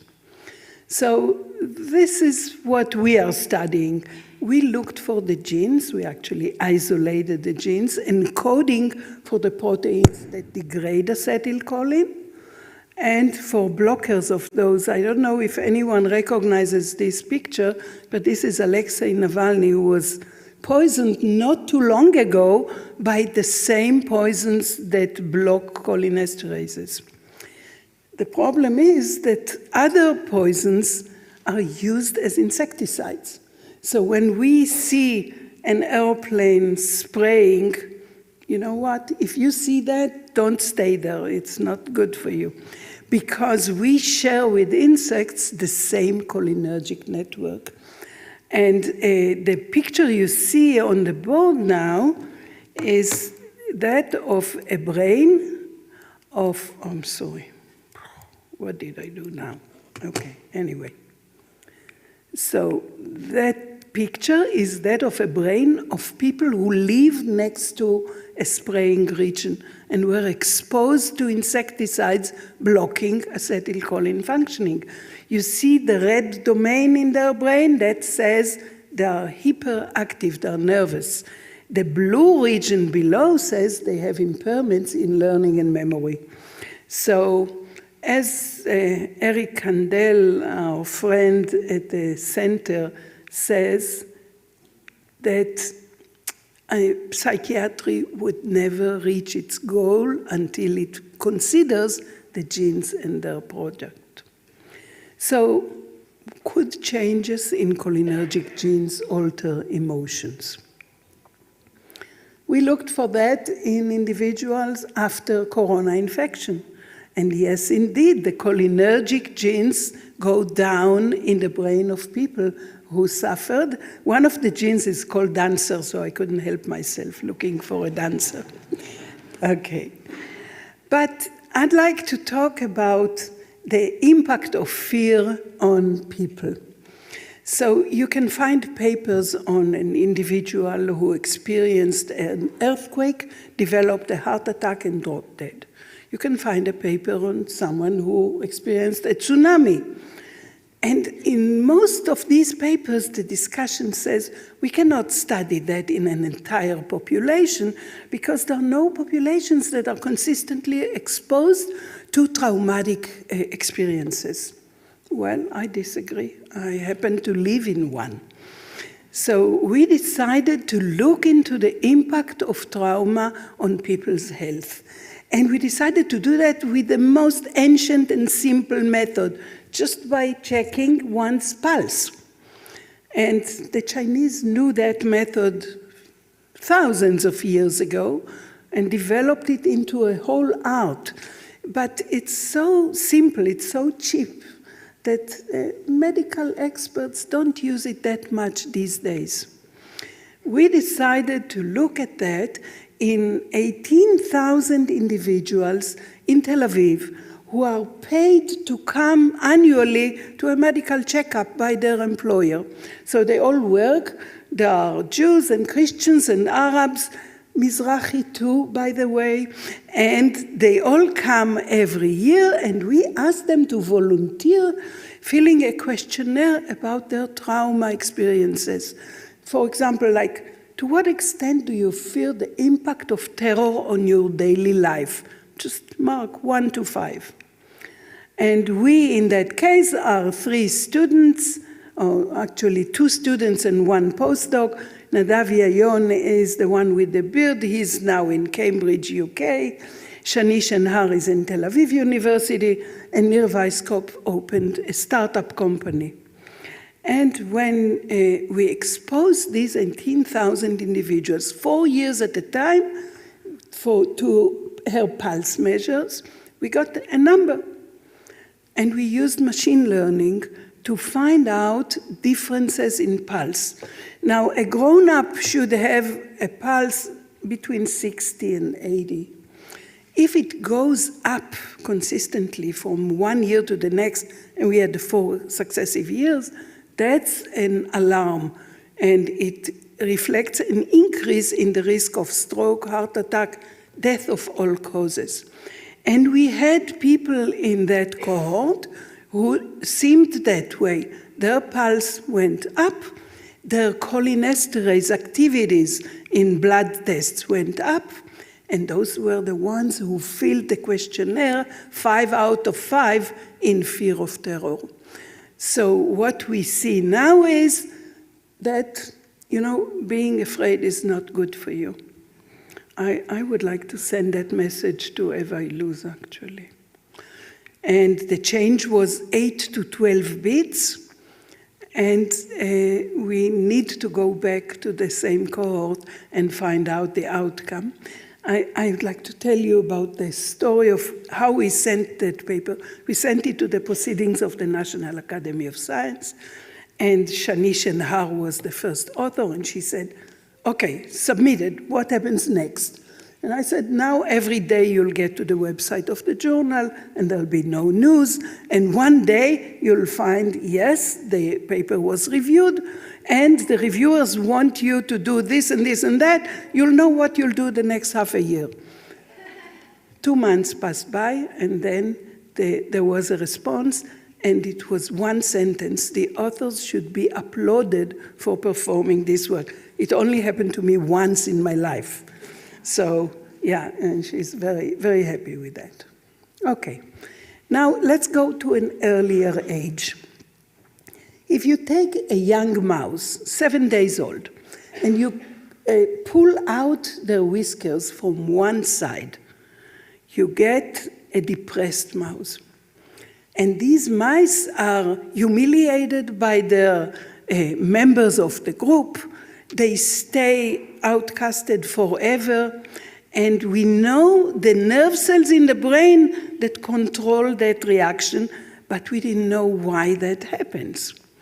So again, Nadav Yayon looked at that. The paper appeared last week in EMBO Journal, so these are very new data.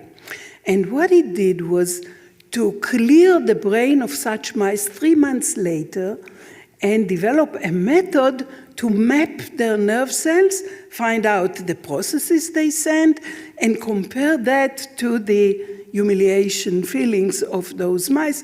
The model is very well known and established. And this is what came up. There is a collection of these cells. They all react to acetylcholine. They are all labeled red genetically.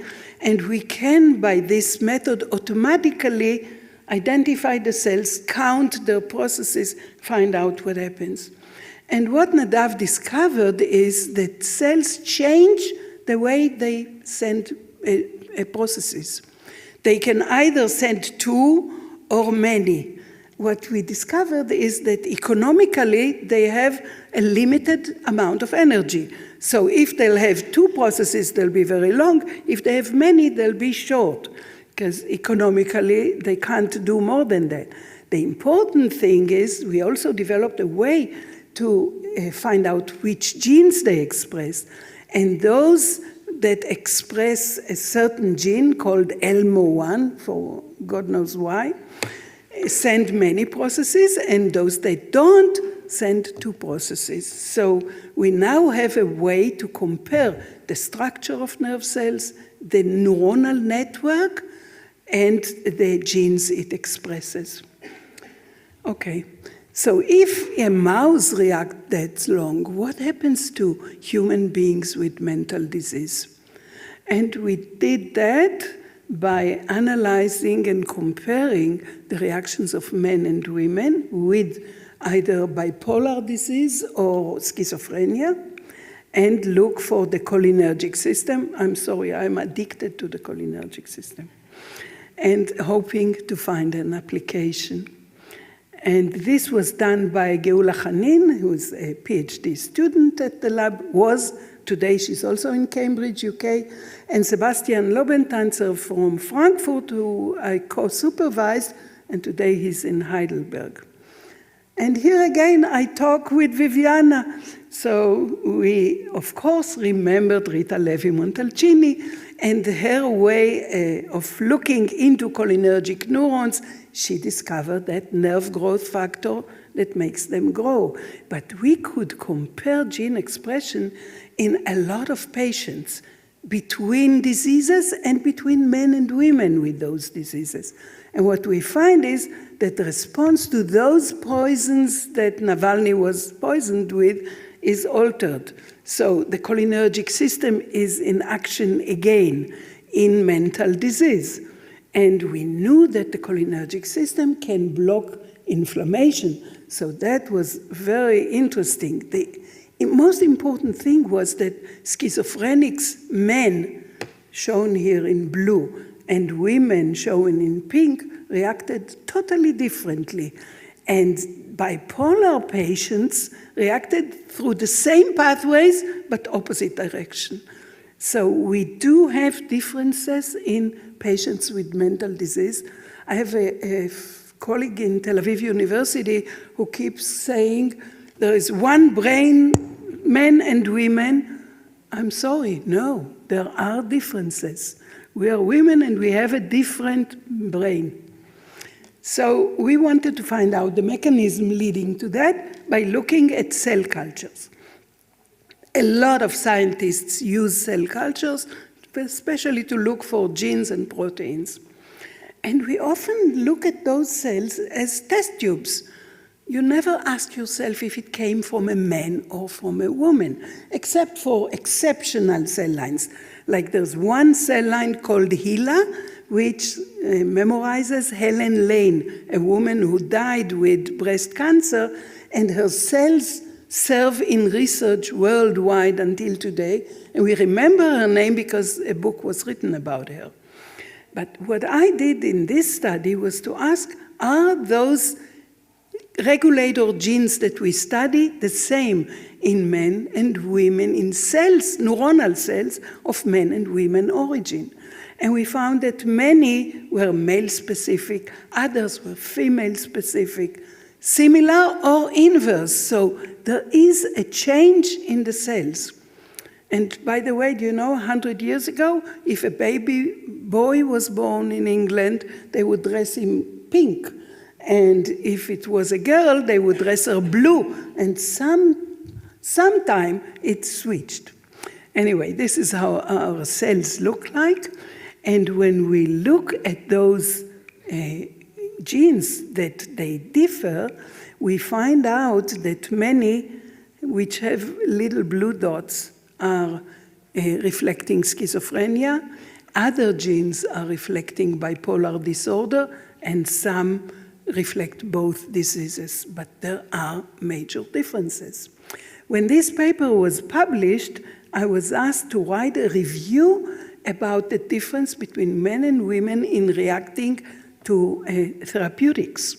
And that was written by an MD PhD student in the lab, Alon Simchovich, who's now specializing in cancer medicine. And what he found, which was quite amazing to me too, actually, I learned a lot from reading that text, is that we have differences in the concentration of drugs in the body and in the brain, differences in the side effects they cause. Drugs that increase bone fracture in women are a real problem. Differences in psychosis induced by drugs. And I'd like to mention to you one specific treatment in Israel, which is the same blockers of acetylcholinesterase that are used to treat Alzheimer's disease patients worldwide. And they are used in Israel for decades. And suddenly, 1 month, there was an announcement that women's dose is cut by half. Why did it take so long? Because women do not easily volunteer to clinical trials. So what happens is that we have drugs that were tested in male mice because it's cheaper. You don't need to account for the menstrual cycle. They were tested in human males, and they're put for treatment in the other half of humanity, which I believe needs to be changed. Okay. So here are the little genes we are focusing on. We know that there is DNA, which is transcribed to RNA, which produces proteins. Proteins do the job. And the genes encode proteins, but only 2% of our genome encodes proteins. The rest is the instruction manual. And that instruction manual encodes little genes that may control the function of the big ones. And those are, in many cases, primate-specific. For those who don't know, we are primates. So we developed a set of little genes that serve as traffic lights. They control gene expression, and they shaped our brain to be what it is. Okay. So what would happen if we stop the functioning of such a regulator gene? What we see is mice, and I'll cut the movies for you just to save time, that run very quickly all the time. You'd say, that's very good, they exercise. No, they run because they don't know what happens to them. And when we train mice to find apple juice at the other end of the maze, these mice turn around and go back and they completely lose it. And they also suffer inflammation, which is also controlled by the same acetylcholine. Actually, by the Jewish tradition, feelings start in the gut. The Bible says, your guts are touched, not your brain. And the question was, does it happen in humans too? And Shanish and Har found that humans with inflammation express much more of that little controlling gene. But in the Alzheimer brain, we have very little of it. So we lose the control over other genes. And we can see that even before the disease starts, so that the cholinergic network is one of the first to be affected. And this is Mor Hanan, whose PhD was about this, and she just wrote me that she was promoted in the company she works in, so let's be proud of her. What about other microRNAs? I'd like to tell you a story, a Japanese story. In Japan, in 1997, the television broadcasted part of this very famous television program. And that night, 800 Japanese kids were hospitalized with acute epilepsy. So that raised, to me, 3 questions. First, what was wrong with these kids? Second, what protected the other 20 million Japanese kids who didn't get sick? And third, how come it happened so quickly? For a gene to be activated and get translated, it would take 48 hours. This was 7 hours. And I said, what if we had a controller gene that works in the brain and stopped working? And if that gene was one of those very small ones, it could explain the symptom. That was studied by Uriah Bekenstein, a PhD student in the lab, and Niba Mishra, a postdoc who came from India.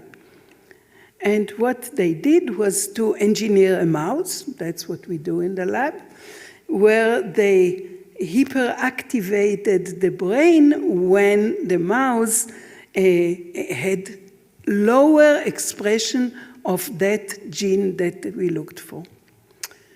Then we looked in the Alzheimer brain, and we found that Alzheimer's patients, 20% of whom suffer epilepsy, by the way, which is not really treated, had higher levels of that small microRNA, we call them, but it was not enough to stop their epilepsy. So here is one gene. In the case of ischemic stroke, the story is different. Here, what happens is that people get very sick, and they don't die from the stroke. Those of them who die because they develop pneumonia. Why? Because our immune system subdues activities to avoid penetration into the brain. So here, those families of microRNAs that we kept studying couldn't be helpful. So what happens when you need an emergency control of the process? What happens is that other RNAs get broken, and those RNAs, under normal circumstances, are responsible for translation. But now they are broken by proteins, and they create regulator sequences that we didn't even consider as existing. And we published that paper. This is Kasia Winek, who came from the Charité in Berlin for postdoc in Jerusalem, and now she's a young group leader in the Leibniz Center in Vienna. So what she found was that the family we studied before of microRNAs went down in the blood of stroke patients. And these new fragments came up, which we called changing of the guards. When you have an extreme situation, you need extreme means. And that is, of course, those that refer to the cholinergic system. Very last point. How early does it start? So this is Geneva Knin. She's a PhD student in the lab. And we are looking for the impact of stress conferred on pregnant mothers on the newborn babies. And we're looking at these new emergency small RNAs. And here is what happens in male newborns. This is when we study both of them. And now look at the females. There is a decline in these emergency controllers that affects only female embryos of mothers who got stressed during the pregnancy, which was totally surprising to me. And that's an emotion that we would like to continue studying. Shani is working on the manuscript right now, because most of these small controllers come from mitochondria, which we know we inherit from our mothers. So this is a real woman control process. Where do these small genes come from? They come from the brain through the cerebrospinal fluid, which goes down, the levels of which goes down with age. So that implies that we may be less protected against damages to the cholinergic system in aged individuals, which is what we are going to study next. And I went through a lot of material, and I need to thank first and foremost to all of the patient volunteers who donated data, field questionnaires, and some of them even donated their brain after death. Someone asked me once if we look at the brain of live patients. So the answer is now we collaborate with a neurosurgeon who got approval to take tiny samples of tissues from surgery sites. But everything I told you today was about post-mortem brains. We need to thank the foundations, and as Lisa said, the ERC award changed my life for 5 years. Unfortunately, it ended. And I would like to cover the impact of the cholinergic system as regulating emotions through small RNAs that control the expression of the brain in men and women differently. And we are proceeding with that process. I told you about small RNAs that are actually fragments of another small RNA that we knew exists, but we never guessed what it can do.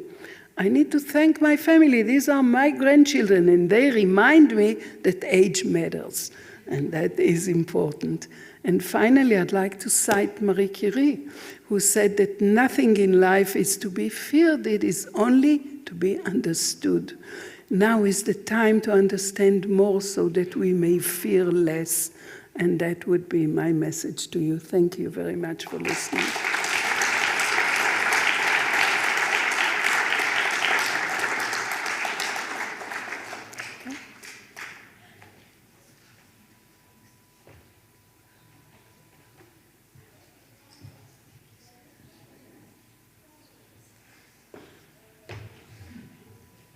I'm sure you agree with me.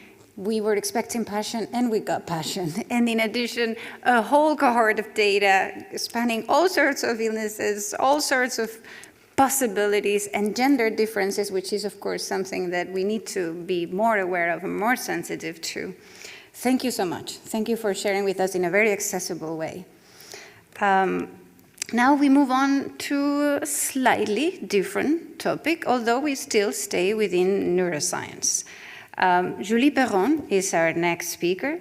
She is associate professor at the Faculty of Psychology and Educational Sciences here at the University of Geneva, where she holds the chair of clinical neuropsychology. She studied at the University of Rennes in France and then here in Geneva. And her career truly beautifully integrates both academic practice and clinical practice, if you wish. Her scientific interests concern the corticocentric bias in affective neuroscience. She studies the role of basal ganglia and the cerebellum in human emotions in pathological populations. But in addition, and hoping to anchor this scientific practice with her academic practice with clinical practice, she practiced clinical neuropsychology in university hospitals. First in Rennes, where she was first trained, and then here at the University Hospitals of Geneva, where she was promoted to head of the neuropsychology unit in 2019. So that means, importantly for us and for the content of her talk today, that during the pandemic, she was in charge of the adult neuropsychology unit at the Geneva University Hospital, and therefore leading a team of researchers that back then and still today work very closely with COVID patients. And what she's presenting to us today, albeit by video, but nonetheless powerfully, is the result, some of the results of that period of intense research on the effects of long COVID. So without any further ado, I give you by video, Julie Perron. Hello everybody, thank you very much for the invitation. I am delighted to present the results of the COVID project during this forum. As is often the case in neuropsychology, everything started with clinical observation. As of March 2020, we observed neurological disorders in the acute phase of the disease, and based on what we knew of neuroimmunological disease such as multiple sclerosis, we postulated the presence of long-term neuropsychological effects of COVID-19. In order to test this prediction made in March 2020, the COVID project started on September 1st, 2020, thanks to the Swiss National Science Foundation within the framework of the NRP 78. The COVID project aims to study the long-term neuropsychological effects of COVID-19 and to provide health recommendations. 11 departments of the University Hospitals of Geneva are participating in the project, which is jointly led by the Faculty of Psychology and Medicine. More precisely, the aim of this project is threefold. First, to explore whether COVID-19 induces long-term cognitive impairments. Second, whether they are related to the severity of the respiratory form in the acute phase. And third, whether they can be explained by the affective effects induced by the pandemic context and or the lockdown measures. The COVID project is a follow-up study.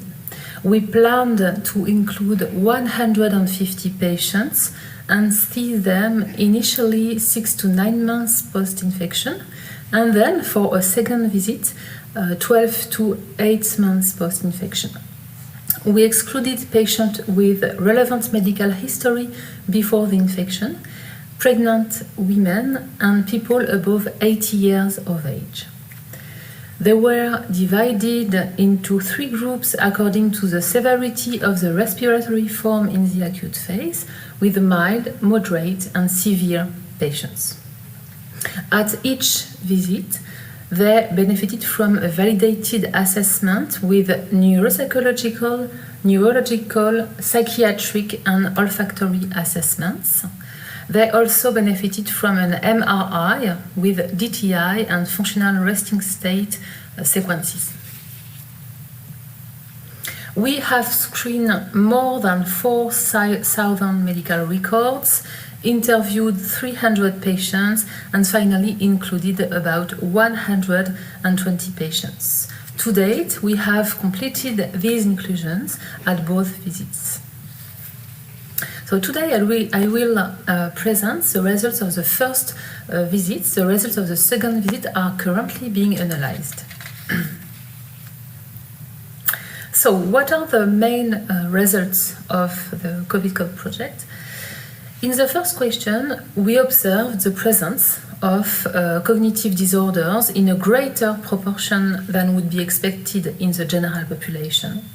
These deficits concern executive and memory functions and an important self-reported fatigue. These impairments were associated with altered functional brain connectivity within the limbic system. So the so-called limbic system is known to underlie cognitive functions such as memory, emotion, and awareness. They have, as you can imagine, this cognitive disorder, a negative impact on quality of life and functional capacity such as working activity. So secondly, we found no significant differences between groups, even if a greater proportion of patients in the moderate and severe groups displayed cognitive deficits. And thirdly, we found an association between certain cognitive function and secondary variables, for example, between memory impairment and olfaction, but no correlation with other psychiatric measures such as depression, anxiety, or post-traumatic stress disorder. So in addition to these main results, we observed some unexpected effects, once again thanks to clinical observation. So in order to illustrate these observations, I therefore suggest that we go through a clinical vignette. So Mr. L is a 51-year-old man, married with one adult child. He has completed a master's degree in engineering and currently employed as a programmer. He tested positive for SARS-CoV-2 8 months before the interview. He acutely manifested significant symptoms requiring intermediate care hospitalization for 10 days, so without intubation. So let's watch his interview. Vous m'avez dit que vous étiez hospitalisé. J'ai besoin de savoir, voilà, quand vous êtes tombé malade, comment ça s'est passé pour vous et qu'est-ce qui a précipité votre hospitalisation? Oui, j'ai eu quelques jours d'hospitalisation. C'était une expérience assez intéressante pour moi. Ouais. Comment ça s'est passé? Vous voulez savoir exactement? So in the acute phase, the patient remembers the hospitalization as an interesting experience. It appears that he struggles to remember how it happened and seems to lack attention. Let's see about his hospitalization. Elle est arrivée dans le salon et elle m'a dit il faut partir, il faut aller à l'hôpital. Et pourquoi? Elle disait que j'étais bleu. So the patient states that he was severely coughing, clearly lacking oxygen, and that his wife almost had to force him to go to the hospital. Donc on est 6 à 9 mois après votre infection. Comment vous vous sentez? Très bien, très bien. J'ai repris mon travail, je vous dis. Ok, oui. J'ai repris mes activités professionnelles. Et puis vous remarquez pas de différence entre avant l'infection et aujourd'hui? Vous êtes le même? Moi ça va, vraiment. Je suis... Okay, so 6 to 9 months after the infection, the patient was feeling good and even went back to work. La mémoire, la concentration, est-ce que vous, à ce niveau-là, vous remarquez des différences entre avant l'infection et après l'infection? Et aujourd'hui, en fait? À quel niveau? Au niveau de ce qu'on appelle les fonctions supérieures, donc de la mémoire, de la concentration. Est-ce que vous remarquez des différences entre avant l'infection et aujourd'hui? Non, moi ça va très bien. Je suis concentré. So when being asked about his cognitive abilities, he confirmed that he felt concentrated and that everything was all right. Nevertheless, it appeared that he had difficulties to concentrate and remember things. So Mr. L has 15 to 35% of the patients included in COVID-COG subjectively reported few spontaneous complaints, but objectively had sometimes severe problems, particularly with memory. These symptoms is well known and very common in neurology and is called anosognosia. So anosognosia is a condition where you can't recognize other health conditions or problems that you have. Critically, we are suspecting that these variables best discriminated between the clinical profiles rather than the respiratory form in the acute phase. This lack of awareness regarding memory disorders was positively correlated to a lack of dyspnea, as well illustrated in the video except by Mr. L, but also a lack of awareness of olfactory disorders. We also investigated multimodal emotion recognition thanks to the Geneva emotion recognition task. We observed significant effects for irritation and disgust in the severe patients as compared to the mild.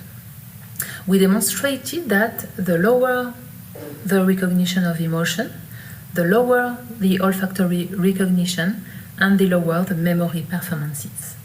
No significant correlation with anxiety, depression, or PTSD was observed.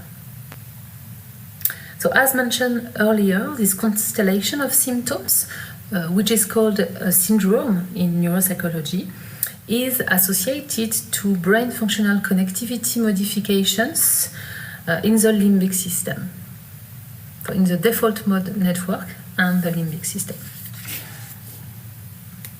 You can see here the pattern of cognitivity. Okay, so what can we say about all of that? First, the impact of viral infections on the central nervous system, and more specifically in the limbic system, is something well known, actually. Limbic and associative brain structures, such as the hippocampus and the basal ganglia, contain more enzymes involved in inflammatory responses than other areas. On post-COVID syndrome, the involvement of the limbic system has been also demonstrated by other groups, by notably FDG PET study. Secondly, and regarding the nature of the neuropsychological syndrome, we are speculating that the common denominator would be an alteration of self-monitoring functions. These functions allow humans to permanently monitor their vital functions, such as respiratory or cardiac functions, but also sensory functions, olfaction, or cognitive abilities. This hypothesis would perfectly explain the phenomena of happy hypoxemia observed during the acute phase. So this would be explained, in other words, why people did not come to the emergency room quickly enough, as Mr. L very well explained in the interview. So finally, other phenotypes of patients exist, of course, and remain to be identified. We suspect the existence of syndromes that can be situated at each point of the continuum. On one of the extremities of this continuum, we can find profiles like that of Mr. L. And on the other extremity, we can find a profile that I will illustrate with a second clinical vignette.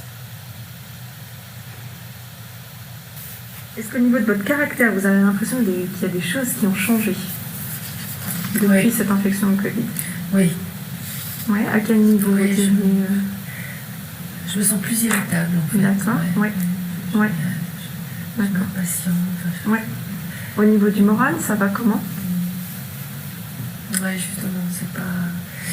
Je me suis même posé la question en fait, savoir si je devais pas un peu avoir un petit aide extérieure. Puis je pleure beaucoup, je pleure pour rien. Quoi. Enfin, plus émotif que ouais, j'étais pas comme ça. Moi, je suis, enfin, avec notre métier, on en voit quand même en soins intensifs quand même. J'étais aguerrie par rapport à ça. Et puis. Ok. Et pas d'épisode de désorientation. Vous savez plus du tout où vous êtes, qui vous êtes, quand on est.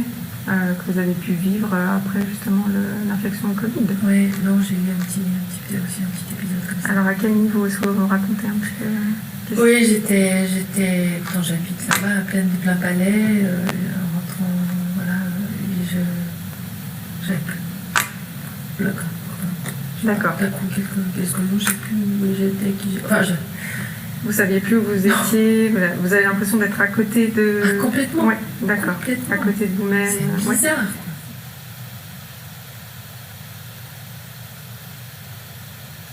J'ai des coups de fatigue. D'accord, une fatigue comme ça, tout à coup, qui me tombe dessus.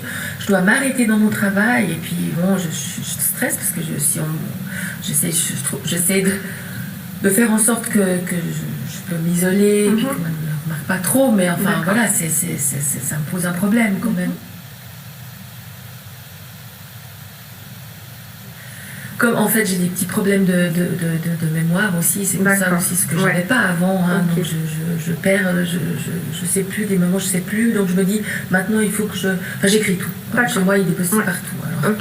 Mais justement j'ai oublié dernièrement, avec ces oubliés dont je vous parle, l'autre jour justement j'ai oublié mes courses dans le coffre, tout à coup, et puis aussi je perds le fil de la pensée, j'ai l'impression d'être un peu à côté de moi, enfin bon, je ne me retrouve pas, quoi. Je ne suis pas vraiment plus du tout, et puis c'est très bizarre de pas retrouver ces mots, de chercher toujours ces mots, du coup ça cause des problèmes avec mes... Enfin j'ai l'impression, personne ne me le fait me remarquer, mais dans le cadre du professionnel, effectivement, c'est... je commence une communication, une conversation avec quelqu'un, avec une collègue, et puis tout à coup, voilà.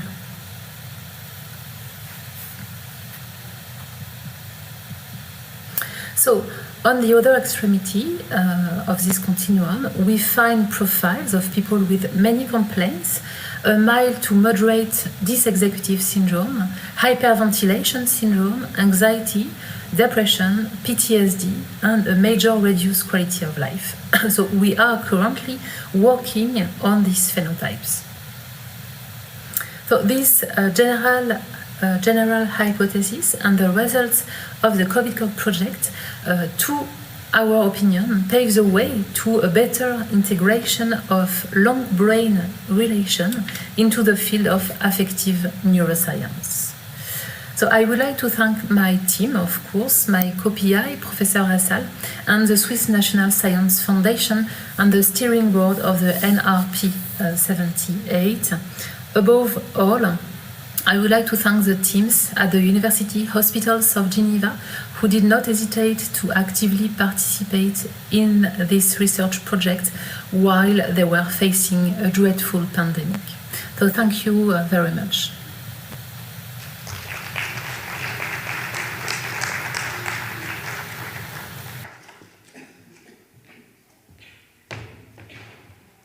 We really would like to thank Professor Perron for this effort to be here present with us today, even though she physically couldn't make it.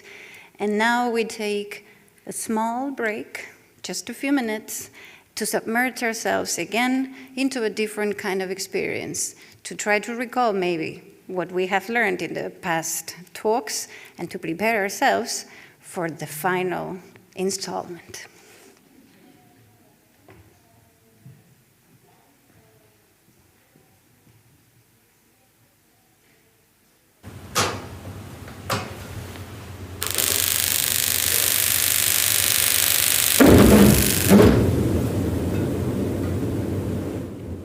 To accelerate,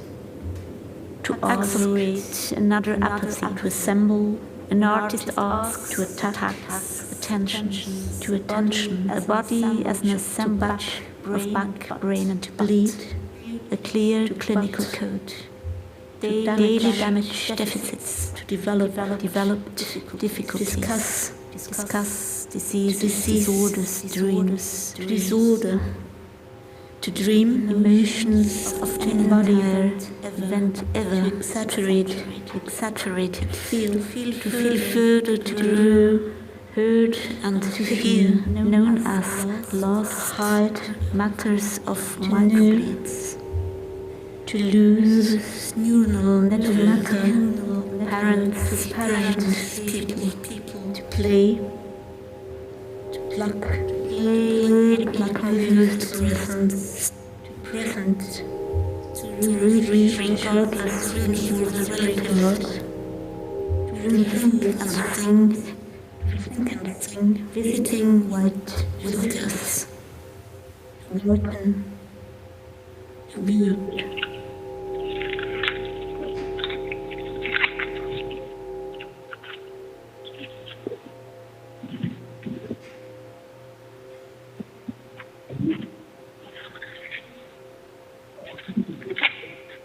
Peut-être encore une fois de nouveau.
Sometimes words feel like rain. We are going to move on to a new sensorial modality. This time, not what comes through the ears, but what comes through us in other ways. In doing so, we will have the invaluable help of Professor Géraldine Copin. She is professor at Unidistance Suisse, an associate member of our Swiss Center for Affective Sciences here at the University of Geneva. She trained at the University of Geneva, where she did her PhD, Yale University, and the Max Planck Institute for Metabolism Research in Cologne in Germany. Her work looks at the psychology and neuroscience of odor and flavor perception. She has focused on olfaction during her PhD and then on gustation of food intake in the periods afterwards. But she's still interested in all chemical senses, perception in all chemical senses.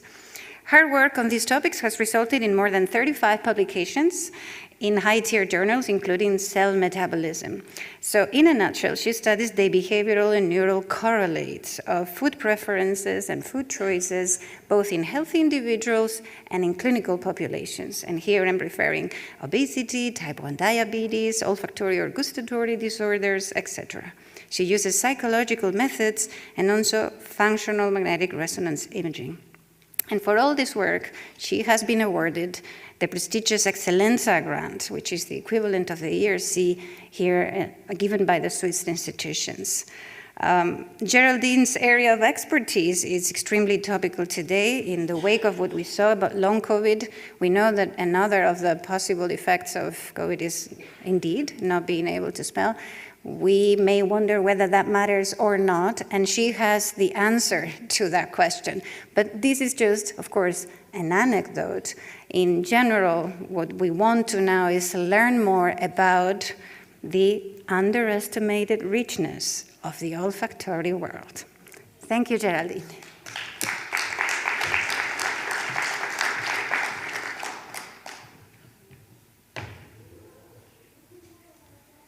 Good evening. Thank you for the invitation, and thank you, Christina, for the kind introductory words. So I'm going to try to convince you that olfaction does matter, and I'm sorry my nose is actually full. This is not on purpose, I swear. And I would like to be discussing with you, maybe start off with two questions that I would like to ask, and we can do this old-fashioned. You can just raise your hand. I would like to ask you first, if you had to lose one sense, imagine I'm telling you, you have to decide, you have to lose sense of vision, hearing, touch, smell, or taste, which one would you pick? So who here would rather lose vision? Okay, 3. Hearing? I see 3 as 4. Touch? Also a few? Okay, you have to pick one, remember? You cannot just go without one. Olfaction? Okay, majority. And taste? Also, okay, so you are totally compatible with what we typically found, which is about 95% of people would say, I would rather lose my sense of smell. Now, other question, who here would think his or her sense of smell is less accurate or less reliable than maybe vision or audition? Who thinks that? Okay, so not that many. And for those who believe this, I'm going to try to convince you that also olfaction is also really important for us as humans, not just for animals. And interestingly enough, this belief that humans are mostly visual animals comes from scientific ideas that are not based on scientific evidence. But for instance, Paul Broca, which is a famous anatomist, kind of brought up this idea that olfaction is not that important if we want to be rational, and actually that the brain would somehow have to leave some space for other function than olfaction. Or Freud is another person who really pushed for the idea that olfaction made us more like animals and less rational, but that's definitely not what we found in scientific studies, and that's what I want to work on today. And my talk is going to be divided in 4 parts. First, I'm going to give you a few scientific evidence on why our olfactory abilities are actually much, much better than we often believe. Then I'm going to move on to why olfaction is an important sense, especially in relation to emotions, which is probably why you're here today. Then I'm going to say a few words in this fascinating field, which is how we may communicate emotions or generally social information through body odors. And I'm also going to end this talk with a few words on what happens if you actually lose your sense of smell. So what do patients report when they lose their sense of smell? And not just COVID patients, but any type of patients, really. And if I can move on, olfactory and olfaction in general has critical roles for humans, and olfactory dysfunction do come with significant life impairments, which is what I'm going to describe to you. In terms of what are we able to do in terms of smell? There are more and more studies working on this, and we are able to detect a very large range of odors. It's hard to estimate exactly how many. It depends obviously on the assumption you're going to make. Generally, we think it's around 10,000 odors that we could be able to just detect. But overall, we would be able to detect any chemicals which is made of 1 or 2 atoms. So really, a lot of different odors. In terms of discrimination, they could go really up to like 3 trillion different odors that we could discriminate. So this is really a lot. And obviously, we might not be able to detect the same odors as others, for other species, I mean. For instance, you can imagine that dogs might be much better than us at detecting urines on fire hydrants than us, but we might be much better than them at detecting different odor of like wines, for instance. So this is not like systematically studied enough, I find, but the few studies that did this really found differences, and depending on the compound, we might be much better than dogs, and dogs might be better than us, but it's not always as clear as you may think. And in terms of size of olfactory bulb, this is another thing that is often brought up, right? Can you see my mouse? Yes, okay. This is the olfactory bulb in the mouse and human, and you could see that in terms of absolute size, the olfactory bulb is actually much bigger than the mouse one. Of course, if you look at the relatively size of the olfactory bulb compared to the rest of the brain, it's relatively small. It's about 0.01% of the brain in humans. In comparison, it's 2% in the mouse. But if you look at the absolute size, you can see it's actually quite large. And in terms of abilities and what the olfaction system can do to physiology, behavior, or emotions, it's actually, we have lots of evidence on this. One thing I always like to mention, although it's an old study, I do still love that study where first, the researcher looked at what dogs do when they are tracking a scent. And if you have a dog, you probably saw how they would go back and forth around a scent. So this is, sorry, I'm trying to move my mouse. Here in yellow, you could see the scent here of like any animal or anything really. And in red here, you see the movement of the dog. So the way the dog would track the scent is to compare the information between the two nostrils. And interestingly enough, if you look at whether humans are able to do this, and to test this, you actually need to blind and make sure people do not hear anything. And they actually got participants to get on their knees and try to track a scent. They did this. And they found that humans can do just as well as dogs, which is fascinating, and also adopt the same behaviors. So you could see here in pink the exact same behavior as you could see in dogs. So we would also compare the information between the two nostrils and try to find that smell. So with some training, humans can also do this. It's not just dogs, I swear. So yeah, there are fascinating abilities that we do have as humans. Another one that I would like to emphasize is the very close relationship we have between olfaction and emotions. And especially, probably you know about what we call the Proust effect, which is the amazing ability of smell to trigger extremely vivid memories. So of course, any sensory stimulation can trigger memories, but olfaction have this uniqueness in terms of triggering really extremely emotional, vivid, detailed, sudden memories that would come back. And it's called the Proust effect because, as you probably know, Proust wrote about the madeleine that he ate, and suddenly he's back in his grandmother's place with all the memories that come back to him. So odors have always been considered as really potential trigger of emotional reactions. And there are different quotes that I like to also emphasize. If you do consider cognition and emotions as two different phenomena, you could also agree that smell is like maybe to emotion what sight or hearing are to cognition. So that it's extremely emotional sense. In terms of function of olfaction, you may wonder, but why do we actually still need this sense as humans? We can rely on vision, we can rely on audition, but there are really important functions that olfaction still does for us. And there are 3 of them that I'm going to detail in different subparts, but you can see already if you look at the red ones that emotions are really a very interesting part of the olfaction system. So first, obviously olfaction is extremely important to food intake. So if you probably all did this experiment when you're in the street, you're kind of hungry and you smell this amazing like baking bread smell, croissant, chicken, you choose whatever you're craving right now at 6 p.m., probably something so savory. So cheese, whatever you like. So really the olfaction is what allows us to detect a food, for instance, in our environment and to identify it. So it's extremely important for that. It's also important to detect any violation in our expectancies. For instance, if you see ice cream and you think, it's going to be really sweet, and you smell it and it smells like salmon, you might think, okay, it's not ice cream, it's salmon mousse. Or if you look at a fruit, you're not sure it's still good, you may smell it to make sure it's still edible. So olfaction really helps us figure out if we can still eat this, especially if we have expectancies.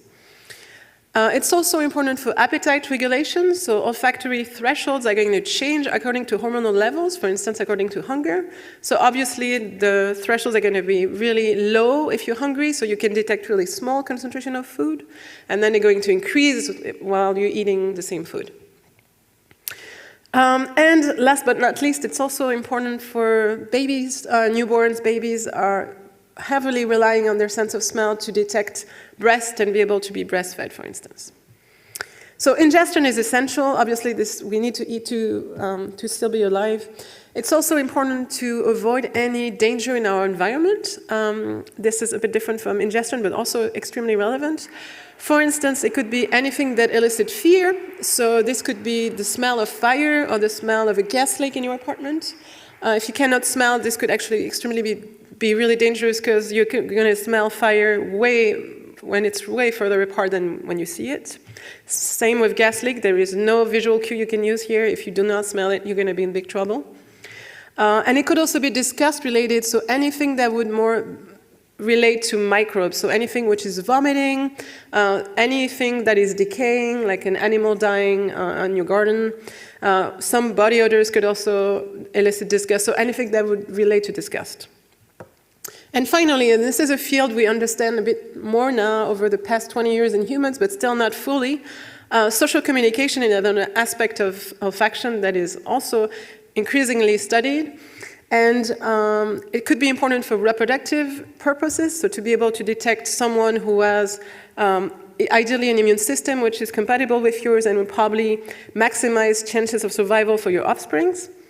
And also for emotional contagion, and I'm going to talk about this a bit later in the talk, we would be able to detect emotional state of someone based on their body odors. And that's probably what we're missing when we are using Zoom, for instance. We are not able to use those information.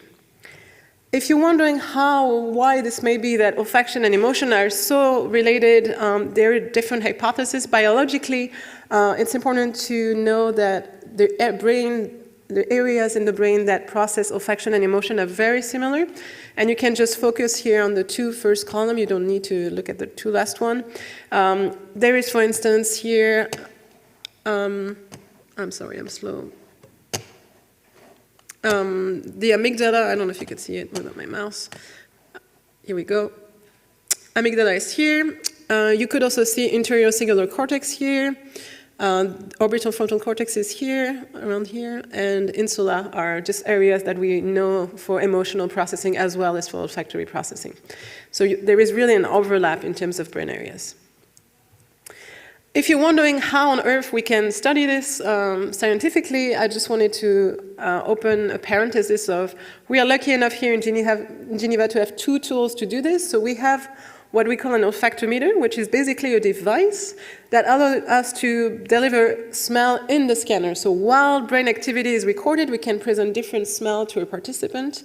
So each jar here actually contains a smell, and the smell is going to be delivered through the tubes that you can see up to the participant's nose, and we just use a very small air influx to bring the smells to the participant's nose. And then they can lie down in the scanner, receive smells, and we measure brain activity. And FYI, we also have the same, like a little brother for the olfactometer, which is called a gustometer, which allows us to do the same with actual food. So we can also present liquids in the scanner. So this could be water, syrup, milkshake, alcohol, you name it. And same thing, we'll have the liquids, and they would arrive directly in the participant's mouth. So we can also ask participants to actually swallow food while they're lying down in the scanner.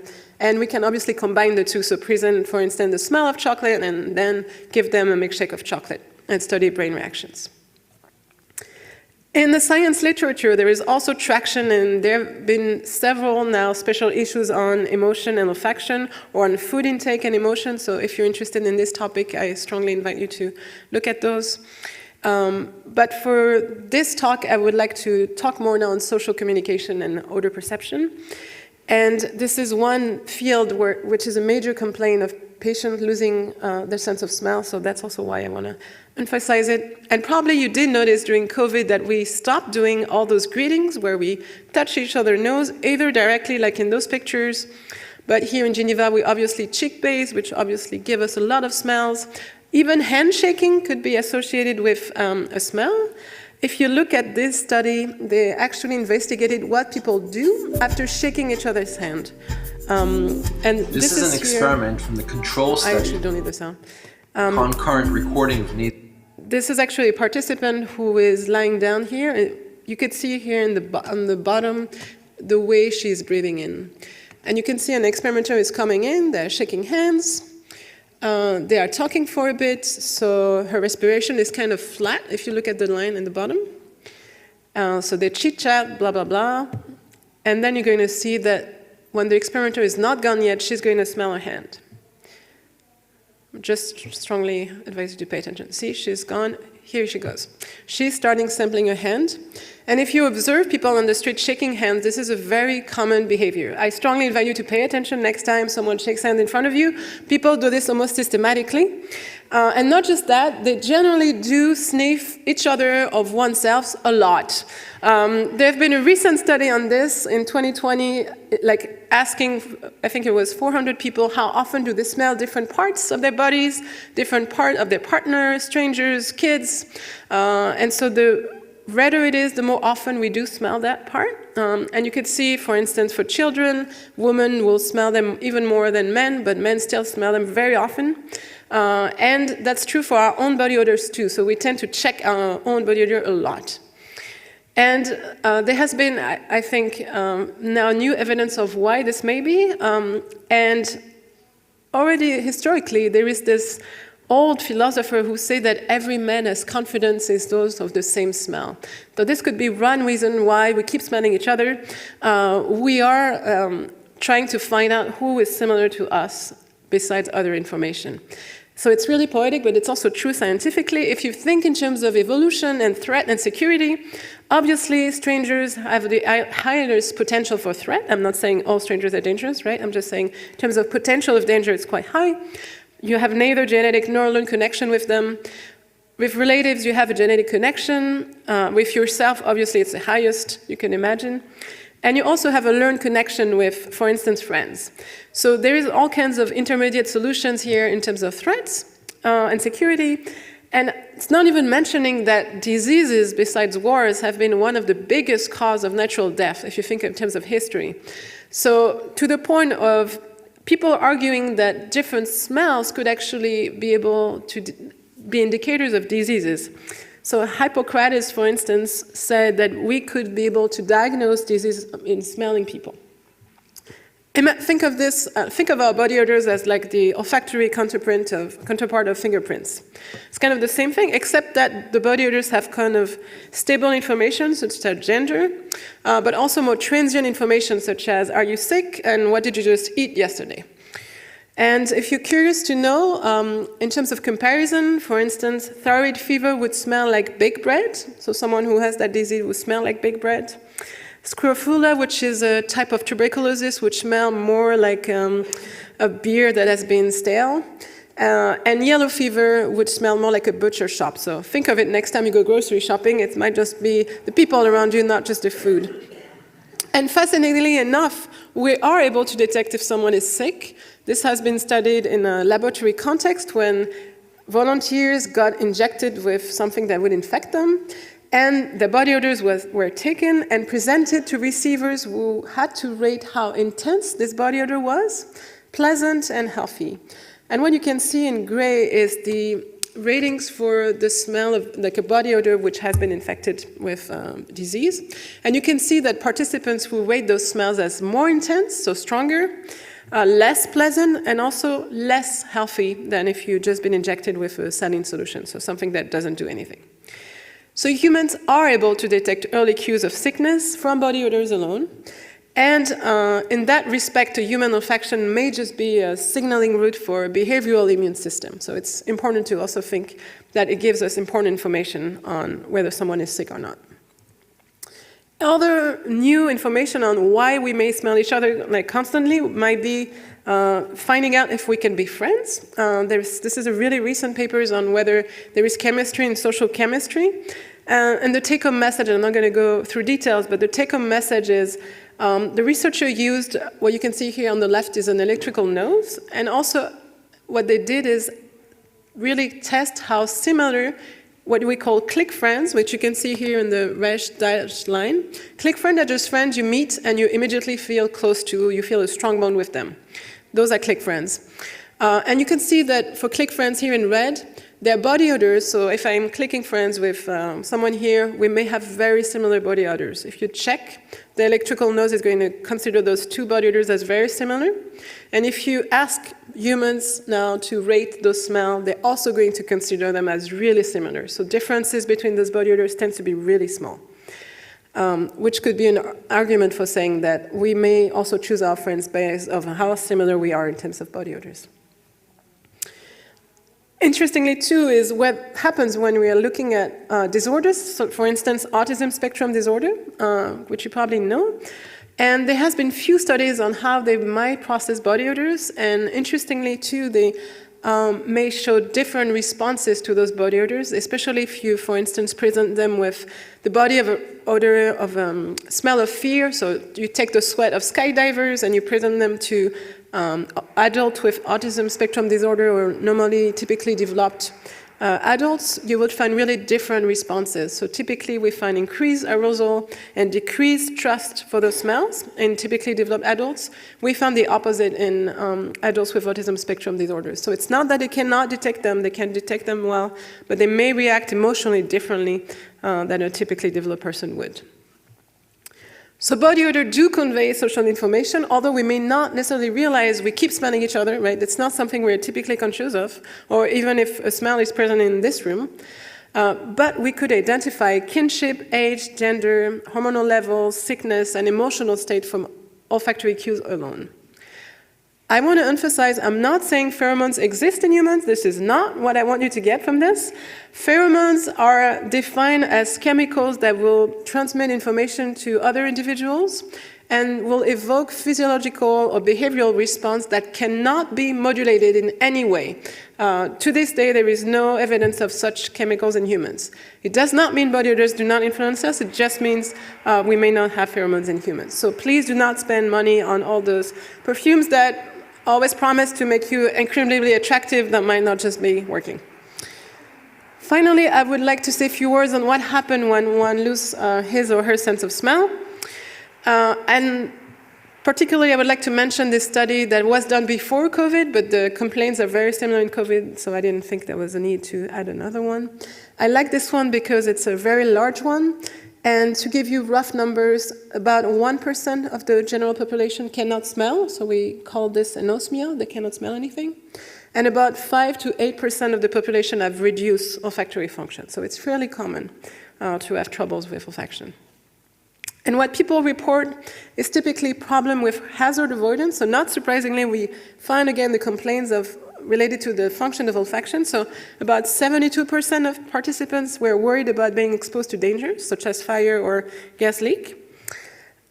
There were also lots of problems with food. So accidentally eating spoiled food is very common. Think of your fridge. It's been in there for 3-4 days. You're not sure you can still eat it. You tend to smell it before eating it. You cannot do this if you don't have your sense of smell, obviously. People also say they don't really feel any pleasure in cooking anymore. This becomes a big challenge, especially if you have a family to cook for. And about 64% reported a really large decrease in enjoyment of eating or drinking. So this is also affecting their everyday life in a very strong way. Another problem you may not think of is problem with managing body odors. Think of the heat wave. Do you actually need to shower? Are you clean? Can you actually still wear this t-shirt that has been there for a day? Does your kid smell? Do they need to change diapers? Do your house smell? Like, do you need to clean it in some way? All of those questions you cannot really answer to without sense of smell. And people do feel extremely insecure about this and report really awkward situations where someone would come and say their babies need to be changed and realize it's been hours, or the house smell like something died in there and not have no clue at all. So I do know a patient who said they would take 10 showers in the summer to make sure they do not smell. This goes to those extremes. And another one which is not really well known and not well documented, I find, is social isolation. So most people do not understand how it feels to live without a sense of smell. If you see a blind person on the street, you're going to help him or her crossing the street probably. If you're someone who is deaf, you're probably going to make sure you're articulating well and facing them. But if someone tells you they cannot smell, it's kind of hard to imagine what it must be like. And people report feeling extremely isolated, not understood, have no feeling of empathy, and being really in awkward situation in restaurants and wine tasting where they feel absolutely not understood at all, to the point of avoiding the situation altogether. So people who would typically share this information, I have no sense of smell, would stop doing this with strangers because they did not feel understood at all. And finally, and this is also important for clinical purposes, about 40%, even more, of the individual with reduced olfaction and no olfaction reported decreased well-being, decreased mood, and decreased satisfaction with life. So this could be not smelling your loved ones, your kids. It could be not smelling, I don't know, mushrooms when you walk in the forest right now, not smelling the smells of the spring when the flowers start showing up. And I think it was about like 66% of people said they felt more anxious and vulnerable than before having lost their sense of smell. So it's a lot. Not mentioning a lot of people could also develop depression. Hopefully, my hope, and I am glad we had Julie's talk right before, the COVID pandemic may have changed this belief. There is more, I think, media coverage now on why olfaction might be important and why people who lose their sense of smell in the long term are suffering. But I do really strongly encourage to show more empathy to those patients, for sure. And to conclude, I do hope now you believe that poor olfactory abilities in humans is a myth, complete myth. Olfaction and emotion do go hand in hand. Pay attention next time you have a smell that brings you a lot of emotion. And we are only, I think, discovering now how chemosensory perception may mediate social communication in humans. We have more data in animals, but I think we're still going to discover a lot in the next 20, 30 years. Thank you very much for your attention.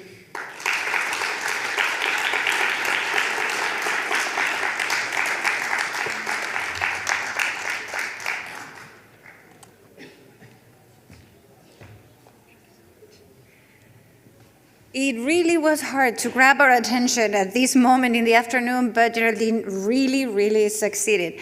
Thank you for opening our noses to the richness of the olfactory world. We definitely go back home different than we arrived. And we have covered a lot of ground, but we are reserving a treat for the end, quand même. This treat now comes from the Netherlands / the UK.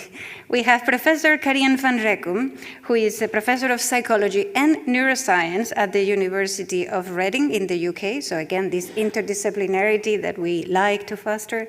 She trained in the Netherlands, the University of Amsterdam. She also trained here in Switzerland, and then in the US at Wisconsin-Madison with Richard Davison, that I'm sure you know, prior to joining Reading in 2007.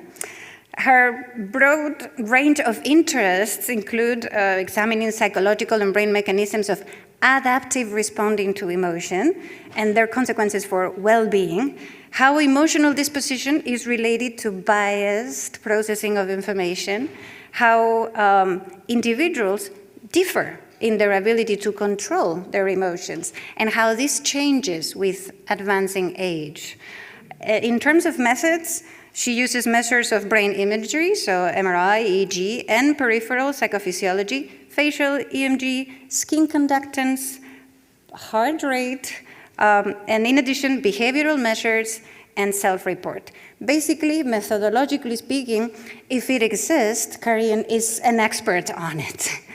And she's also impressive in her commitment to emotion research proper.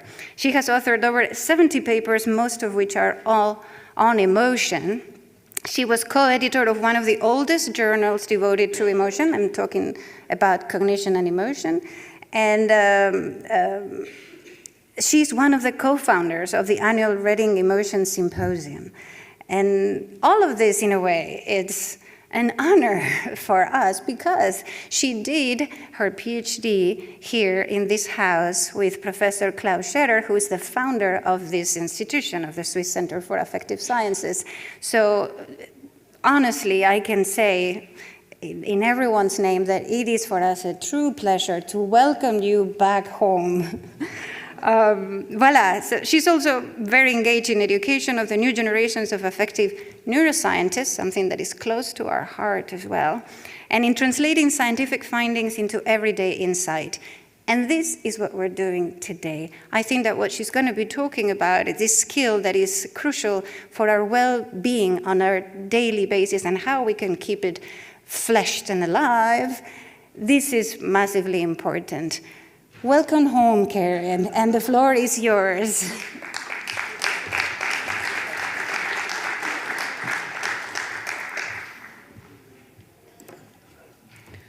Thank you so much for inviting me and actually to give me the stage here to close what I think has been a fantastic day and a fantastic series of talks. And I'm really, truly honored to have been invited to be part of this. So thanks for that. Yes, did my PhD here in Geneva, or as I sometimes call it, my academic adolescence was here in Switzerland. But really, what Klaus Scherer has taught me still forms quite an important part of my work until today. As this picture illustrates, individuals differ widely in their emotional responses sometimes to the same situation.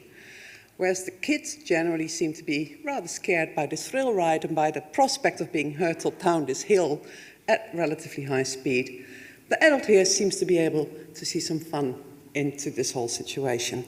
So why exactly, how come, are the emotional responses of those individuals quite so different? They all find themselves in the same situation after all. So let's break this down a little bit. I experience a situation, I arrive at Heathrow Airport and all the flights, or a number of flights, are cancelled, including the one that I was about to take. An emotional response ensues. But is it the situation itself that gives rise to a change in facial expression, a change in bodily experience? Heart rate changes, sweating starts to change, muscles start to tense, a change in motivation. I feel like I want to scream. And as well as a change in subjective feeling, or is it something else? And what I've learned here from Klaus Scherer and also at my time in Amsterdam, that process is not per se driven by the situation, but by the meaning that I adhere to that situation. It's not the situation itself, but if I interpret that situation as obstructing me to get to a meeting or a talk in time, that is when I start to experience some negative emotion, such as, the dread here. So the good news is, if it is the meaning that I adhere to a situation, but not the response, or not the situation itself, I can modify the meaning, right? So I can modify my emotional response. And that's a process we call reappraisal. You reappraise the situation in order to change the emotional response that you have. It's not the end of the world. There are more flights to Geneva. I can catch a later one. If I don't show up for dinner, nobody will be upset with me. And therefore, the negative dread starts to dissipate. Okay? So it's this process of appraisal during my PhD, but of reappraisal, more pointedly, that I've been studying with my colleagues over the last number of years. This work has been heavily inspired by the excellent experimental work and theoretical thinking on emotion regulation of James Gross at the University of Stanford. He's inspired myself, and many others actually, to study the different emotional regulatory processes. The one that we seem to be focusing all on is that of reappraisal. So contributions from my lab include indeed some of the brain mechanisms that support reappraisal, that support adaptive emotional responding, where we really see that, my pointer is stuck now, there, where we really see that successful reappraisal really engages some of those brain cortical areas that are also involved in some of our more cognitively complex thinking, our ability to inhibit irrelevant information, task switching, multitasking, those sorts of things. Those regions are also crucially involved in the process that we call reappraisal. Some of our psychophysiological responses, as Christine also so nicely said, also show downstream effects of reappraisal onto the body, and also at the same time really are objective measures of showing us that this process of reappraisal is quite effortful, it's quite cognitively, mentally taxing. And here I want to highlight really findings of a very recent study. I won't walk you through what may be looking to some of you as a relatively complex set of data here. I'll try to simplify the story here. This is a study on pain performed by Norma Rozenek, who recently defended her PhD at our university. Collaborating with my colleagues with expertise in pain has taught me actually quite a bit. I myself had I had underestimated the extent to which our pain sensation and our responses to pain stimulation are so psychological, so mental, so closely intertwined with our emotion. I always took pain as being separate from emotion. And my colleagues have taught me that I was wrong in thinking that. It is actually very closely intertwined. So Norma Rozenek, for her PhD, was really interested in trying to tease apart this whole notion, or trying to study this whole notion of the comorbidities, ultimately the co-influences that emotion and pain have on one another. So this is actually a lab-based study that she did that I think may have some consequences or some take-home messages for you as well. Make a long story short, in the lab she delivered pain to people on their arm whilst also manipulating the emotional context. One group of people she invited to come to the lab and get trained on reappraising that pain stimulus in order to change the pain intensity that they may be experiencing. Another group of people she really trained on reappraising the emotional context in which the pain was being presented. A controlled training that a third group of people received was just on something quite mundane, such as toothbrushing, it was in her case. So what she showed in terms of self-report, people come in at a baseline, they get pain presented, they give some ratings on pain and ratings on distress, and also we measure the extent to which there is a region on their arm around the area where we deliver the pain, and calculate how big that is. So baseline, that's all the same. Then we repeat this, they receive the training, and they come in for a second session of measurements, and a week later, they come in again. Both the groups that have received reappraisal training, so they were taught to change the meaning or change the interpretation of either the painful stimulus itself or the emotional context that they experienced, we noticed that both of those groups not rated their pain intensity as being lower, rated their emotional distress as being lower relative to the control group. But what I think is the coolest finding of this study is the downstream effect on the actual pain sensation around the pain stimulus that has reduced in both the reappraisal, pain-focused reappraisal and emotion-focused reappraisal group relative to the control group.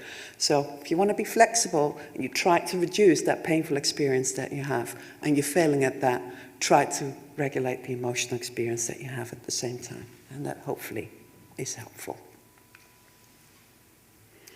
Switching gears a little bit to aging. As I just highlighted, that successful reappraisal, in order to engage, in order to succeed with that, really does rely a bit on this recruitment of those cortical areas that support mental agility, higher cognitive function or cognitive control, the ability to switch, the ability to multitask, the ability to inhibit irrelevant information. So if reappraisal is dependent upon that, what happens as we age? As we know, when we age, our memory goes down a little bit, gets a bit worse. Our our speed of processing slows down as well, and so does our mental agility. Our ability to inhibit irrelevant information and to multitask also decreases as a function of aging. That process of aging and that loss of cognitive control and memory is also associated with brain matter loss that is particularly going down at a relatively faster speed in those areas that support cognitive control compared to some other areas in the brain. So you would say, if reappraisal is dependent upon these cognitive control, on the mental agility, on cognitive flexibility, as well as on those brain areas, then we, are not as emotionally flexible anymore as we get older. Well, as we know, you don't need me and you don't need any psychological experimental data to let you know that as we get older, that is not the case. We know that from people who are perhaps a bit older than us, that their emotional function is purely, quite well intact. And in fact, we can learn a lot from older adults as well. So what is going on there? Well, some recent work from us has suggested that also when we look into the brains of adults across a large age range, that we see is that with increasing age, and then when their brain structure really changes, where they lose some of that grey matter, what we see is that there is a compensation. They start to engage a different brain network. Has no consequences on their emotional function in the end. They get there. They experience the same emotion. They live the same emotion. They're equally flexible with their emotions. They just use, in their brain, a different network, a different process in order to achieve that. Psychologically, it's also that has been found that older adults tend to use different and less cognitively or mentally taxing emotion regulatory strategies, and acceptance is one that apparently, as we get older, and in actual fact I can speak to that, that is something that we learn a bit more of. So we maintain our emotional function by regulating our emotions differently and staying in that respect cognitively and emotionally flexible. What does happen, and that's one of our recent data sets, first authored by Will Lloyd, a postdoc who's now in Manchester. What does happen, however, is if that cognitive decline really starts to decline quite steeply, and if our executive functions particularly have declined over a number of years, that at some stage does start to affect our ability to regulate our emotion. We see it also quite markedly for those of you who know an individual with neurodegenerative disease, such as Alzheimer's disease or other forms of dementia. You may know that they may avoid stressful situations, but once they do find themselves into it, they find it harder to regulate. So there is certainly, at some stage, a tipping point in our ability to be flexible with our emotions and to regulate them as the context calls for it, or as you yourself desire. That tipping point in emotional flexibility, however, if you ask me, is much later, is delayed relative to the tipping point of a change in our cognitive function and our brain structure accordingly. So that's the good news. And I think actually that we can learn quite a bit from older adults as well in terms of flexibility, particularly in the emotional domain. The other thing I want to quickly highlight, and I hope time permits me to do that still, is that, this is all great, it's all grand, this emotion regulation in order to down-regulate particularly negative emotion, starting to feel better, promoting happiness. That is all nice and good, and it's great that some people can do that, but it's not really great if that doesn't happen for you. So individuals differ in the extent to which they can be emotionally flexible. And even in our own, in our own lives, there's some contexts where we find it easier to do this, to perform this emotion regulation than others. And, we don't often have somebody tell us, like, okay, now decrease, and you know how you can do that. There's nobody really on our side, in most cases, to help us train through that. So individuals with depression, as I already highlighted with some of our brain imaging data, have trouble doing so. And in fact, they try to recruit those cortical areas, they try to reappraise, and it's actually for them counterproductive. That's what those brain data also showed. So there's different also situations and challenges that we may be presented with that make us harder for us to do. There's one it's depression, it's anxiety, neurodegenerative disease, a change in cognitive function. COVID may even be another one as well, hopefully temporarily. So one that I really want to focus on is intolerance of uncertainty. Jane Morris has been spearheading in my group that whole work on intolerance of uncertainty, and has her own lab at the University of Southampton, where she started earlier this year.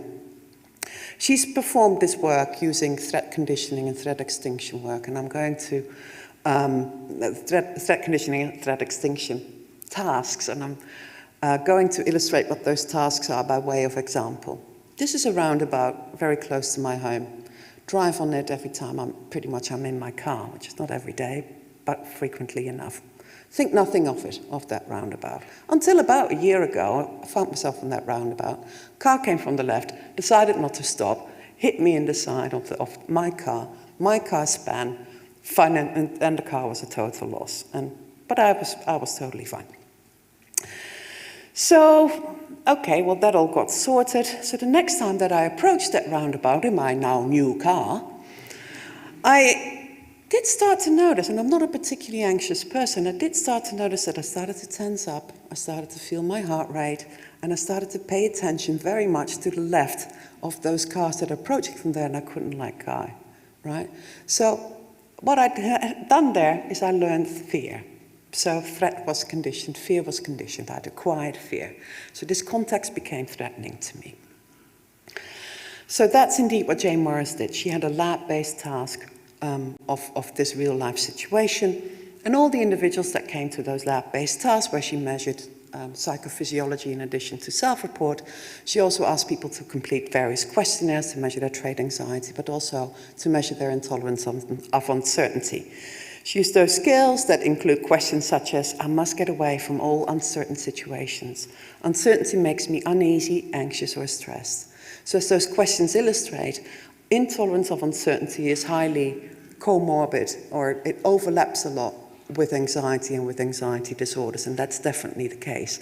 And some of my anxiety experts, colleagues have already said, like, is intolerance of uncertainty not just a different word for anxiety? No, because not all individuals with anxiety and even anxiety disorders experience intolerance of uncertainty. So we're really trying to understand some of those mechanisms that are transdiagnostic, that are not just common in anxious people, but also people experiencing some symptomatology of autism, for instance, or ADHD. So we really want to understand some of the mechanisms, and that's why we really focus on intolerance of uncertainty in addition to trait anxiety. So individuals who are highly intolerant of uncertainty respond the same way. I mean, it's adaptive that I learned to fear this context, right? So everybody really pretty much responds the same way. It's what happens next that is really, really different. So in my new car, I now come for the second time at this roundabout. My anxiety really starts to reduce. I do it the third time and I do it the fourth time, and by that stage, by the fifth time, this roundabout is like any other old roundabout for me. Individuals who are highly intolerant of uncertainty, so what I've done, sorry, I need to make a step back, is I've extinguished my fear, I've extinguished my threat. That is an active process. It's often being thought of as a passive process. It is not. It requires updating my memory of the threat, that something is now safe. So, again, you need to be a bit flexible. It's a very implicit process. You're not very aware of it, but you need to update that threat memory for that it is safe. Individuals who are highly intolerant of uncertainty have trouble doing that. It's not so much reflected in the self-report, but it is reflected in the bodily measures that we take, specifically skin conductance, a measure of bodily arousal. So highly intolerant people, high intolerance of uncertainty people have delayed threat extinction. It takes them much longer to update that memory. So they're less flexible to update that memory of threat. They respond, especially in terms of bodily arousal. They respond also quite strongly with bodily arousal in situations like uncertainty as well. And they generalize, not just that roundabout, but any other old roundabout starts to become a threat. Although, quite frankly, you don't need to be too anxious or too intolerant of uncertainty to be a bit intimidated, what the Brits call the magic roundabout, where you have to get onto a roundabout, fire a roundabout, and try to find your way off the roundabout with a roundabout. So that's normal if you're being intimidated by that. So individuals highly intolerant of uncertainty have difficulty updating that memory. They take much longer to do it, respond more strongly with their bodily response. And it is also quite specifically to situations with negative variance. So a surprise party, individuals high in intolerance of uncertainty have no problem with the uncertainty that is related to that, of whether that is going to happen or not, etc., etc. Not a problem there. It's really quite specific to negative situations. They respond like any person in this experience, in those types of experiments, when we instruct them, when we let them know, like, look, listen, there is no uncertainty here. There is no threat that's going to come. That car is not going to smash into you. Once they're being instructed, so they get some help from, like, external help, then that starts to, their uncertainty is gone and they respond like anybody else. So they can respond like everybody else. It's just that they can't self-generate. So it's the difficulty with flexibility and self-generating that safety memory, that level of learning. So how am I doing for time? 5-ish minutes? Okay. So can we train ourselves then to be more emotional flexible? I've already gone through reappraisal. It is something that you can do at home, but that reappraisal is also very much a hallmark of cognitive behavioral therapy, which is used to treat, for instance, anxiety and depression, among other mental health issues. So yes, by training yourself, if you can manage to generate that, by all means, re-engage with that. What some of the findings have shown in the literature as well is that mindfulness can be helpful to train your emotional flexibility. That behavioral activation, specifically for those individuals who may experience depression, try to avoid situations that they don't want to expose themselves in or want to find themselves in, but really trying to overcome that hesitation. It can really help you to overcome any feelings of depression and improve your emotional flexibility. Exercise, I've seen some work on exercise today as well here at the poster session, has been shown to improve not only your cognitive function, but also sometimes your well-being, so that can certainly help you. Diet, due to my colleague Claire Williams, who's been studying the effects of blueberries, of which I was always being quite skeptical in the extent to which that may have some benefits. She's shown that that can improve complex cognitive function, and also we're now collaborating on how it may improve depressive symptomatology in some positive affect. The effects are really small, but as a result, I now start my day with a handful of blueberries in my yogurt. Biofeedback, particularly heart rate variability. You can also, if that's something that works for you, you can try to engage with that in order to really get nice variable heart rate, which is good for emotional flexibility as well. And cognitive training. I want to say one final word on that. All of these, I'll get back to that. Let me get back to cognitive training. You've probably heard from Nintendo, brain training, and it is controversial. The extent to which, you can use those apps or use any cognitive training regime, the extent to which that actually transfers and has benefits for cognitive function in your daily life, and by extension also for your well-being and emotional function in daily life, has been relatively controversial. You get good at the task, which is fantastic, but are you getting better at other aspects? So there's been some doubt about that. Naz Direcshan is a colleague that recently joined us at the University of Reading. She has been using working memory training regimes where people for like 2 or 3 weeks, for half an hour a day, or something again, or a few times a week, do indeed some working memory tasks. She has shown that individuals with anxiety, it can help them reduce their anxiety, particularly women with breast cancer who've just been diagnosed with their breast cancer. It helps them cope with the anxiety and depression that they feel as a function of the diagnosis and as a function of their disease. It surprised me, and she always admits herself, it surprised her as well, but it does help. Bilingualism, one of my colleagues is studying the effect of bilingualism. I thought to highlight that in a country in Switzerland where people at least speak two languages fluently, in my experience, confers benefits for cognitive control, executive function. So by the end, that may also help in terms of helping cognitive flexibility as well as emotional flexibility. So when to perform the training, just engage with anything that you may like the look of.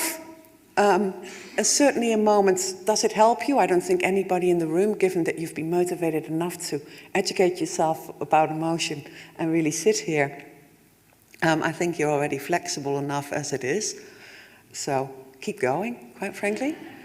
But if you experience challenges in your life, if you perhaps get a bit older and you start to notice that your brain is just not working so well with all that information that comes to you, pick one, I would say. Because is there one that works better than the other? Pick one or two or three that you like the best look of.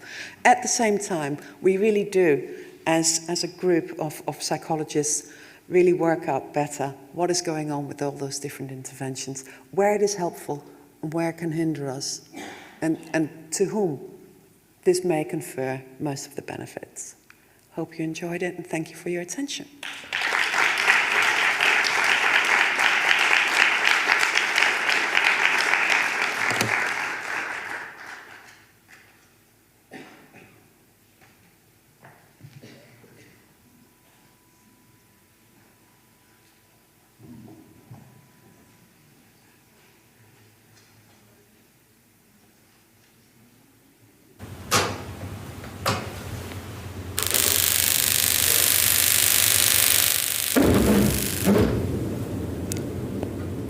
Argue around the artists asking aspects to avoid, challenging change, choice and voice. In a cognitive context, daily decisions developed dream, encounter, environment, events, experience, faced feelings, few findings, ideal imbalance, important intolerance involved, needed for other problems. To reach resilience, seeking sense, shaping ships, to think and sing in those times, to undermine, will be young, young, young, young.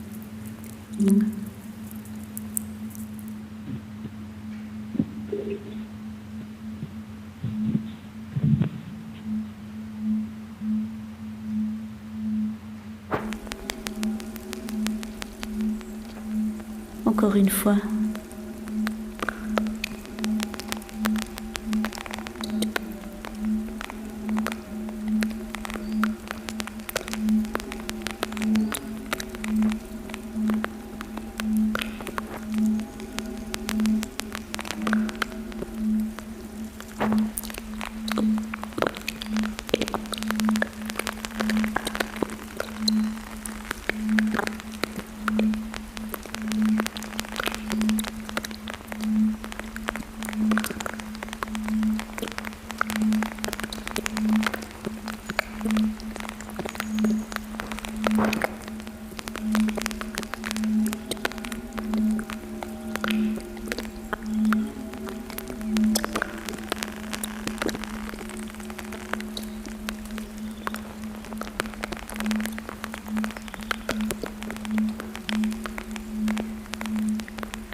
To argue, to ask, to avoid, to be, to challenge, to change, to choice, to choose, to develop, to dream, to embody, to encounter, to experience, to face, to feel, to find, to imbalance, to import, to involve, to reach, to seek, to ship, to think and sing, to time, to undermine, to voice, to will.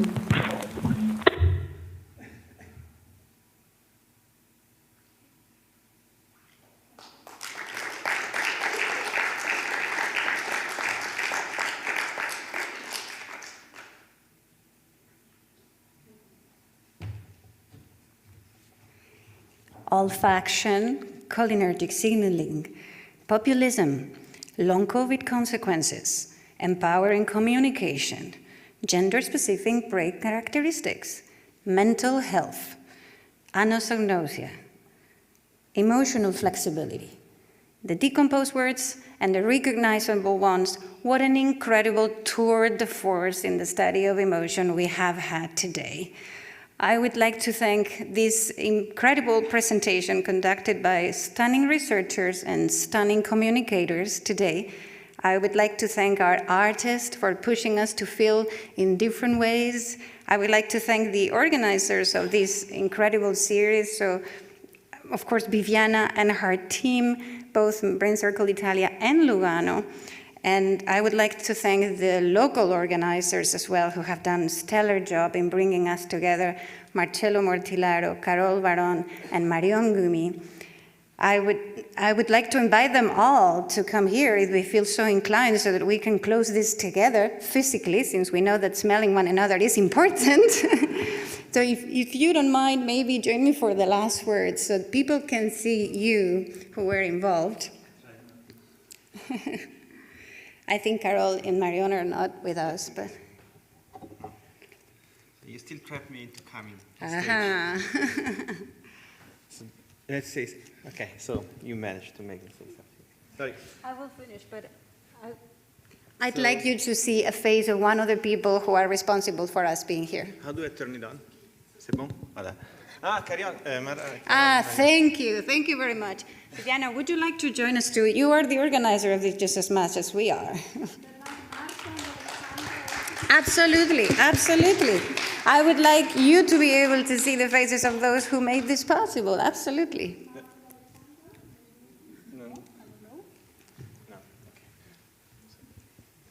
I don't know, I would just want to thank you all for being here. I think it was an incredible journey. I want to thank Marion and Carol, actually. Please come forward, please. You shouldn't be shy of that.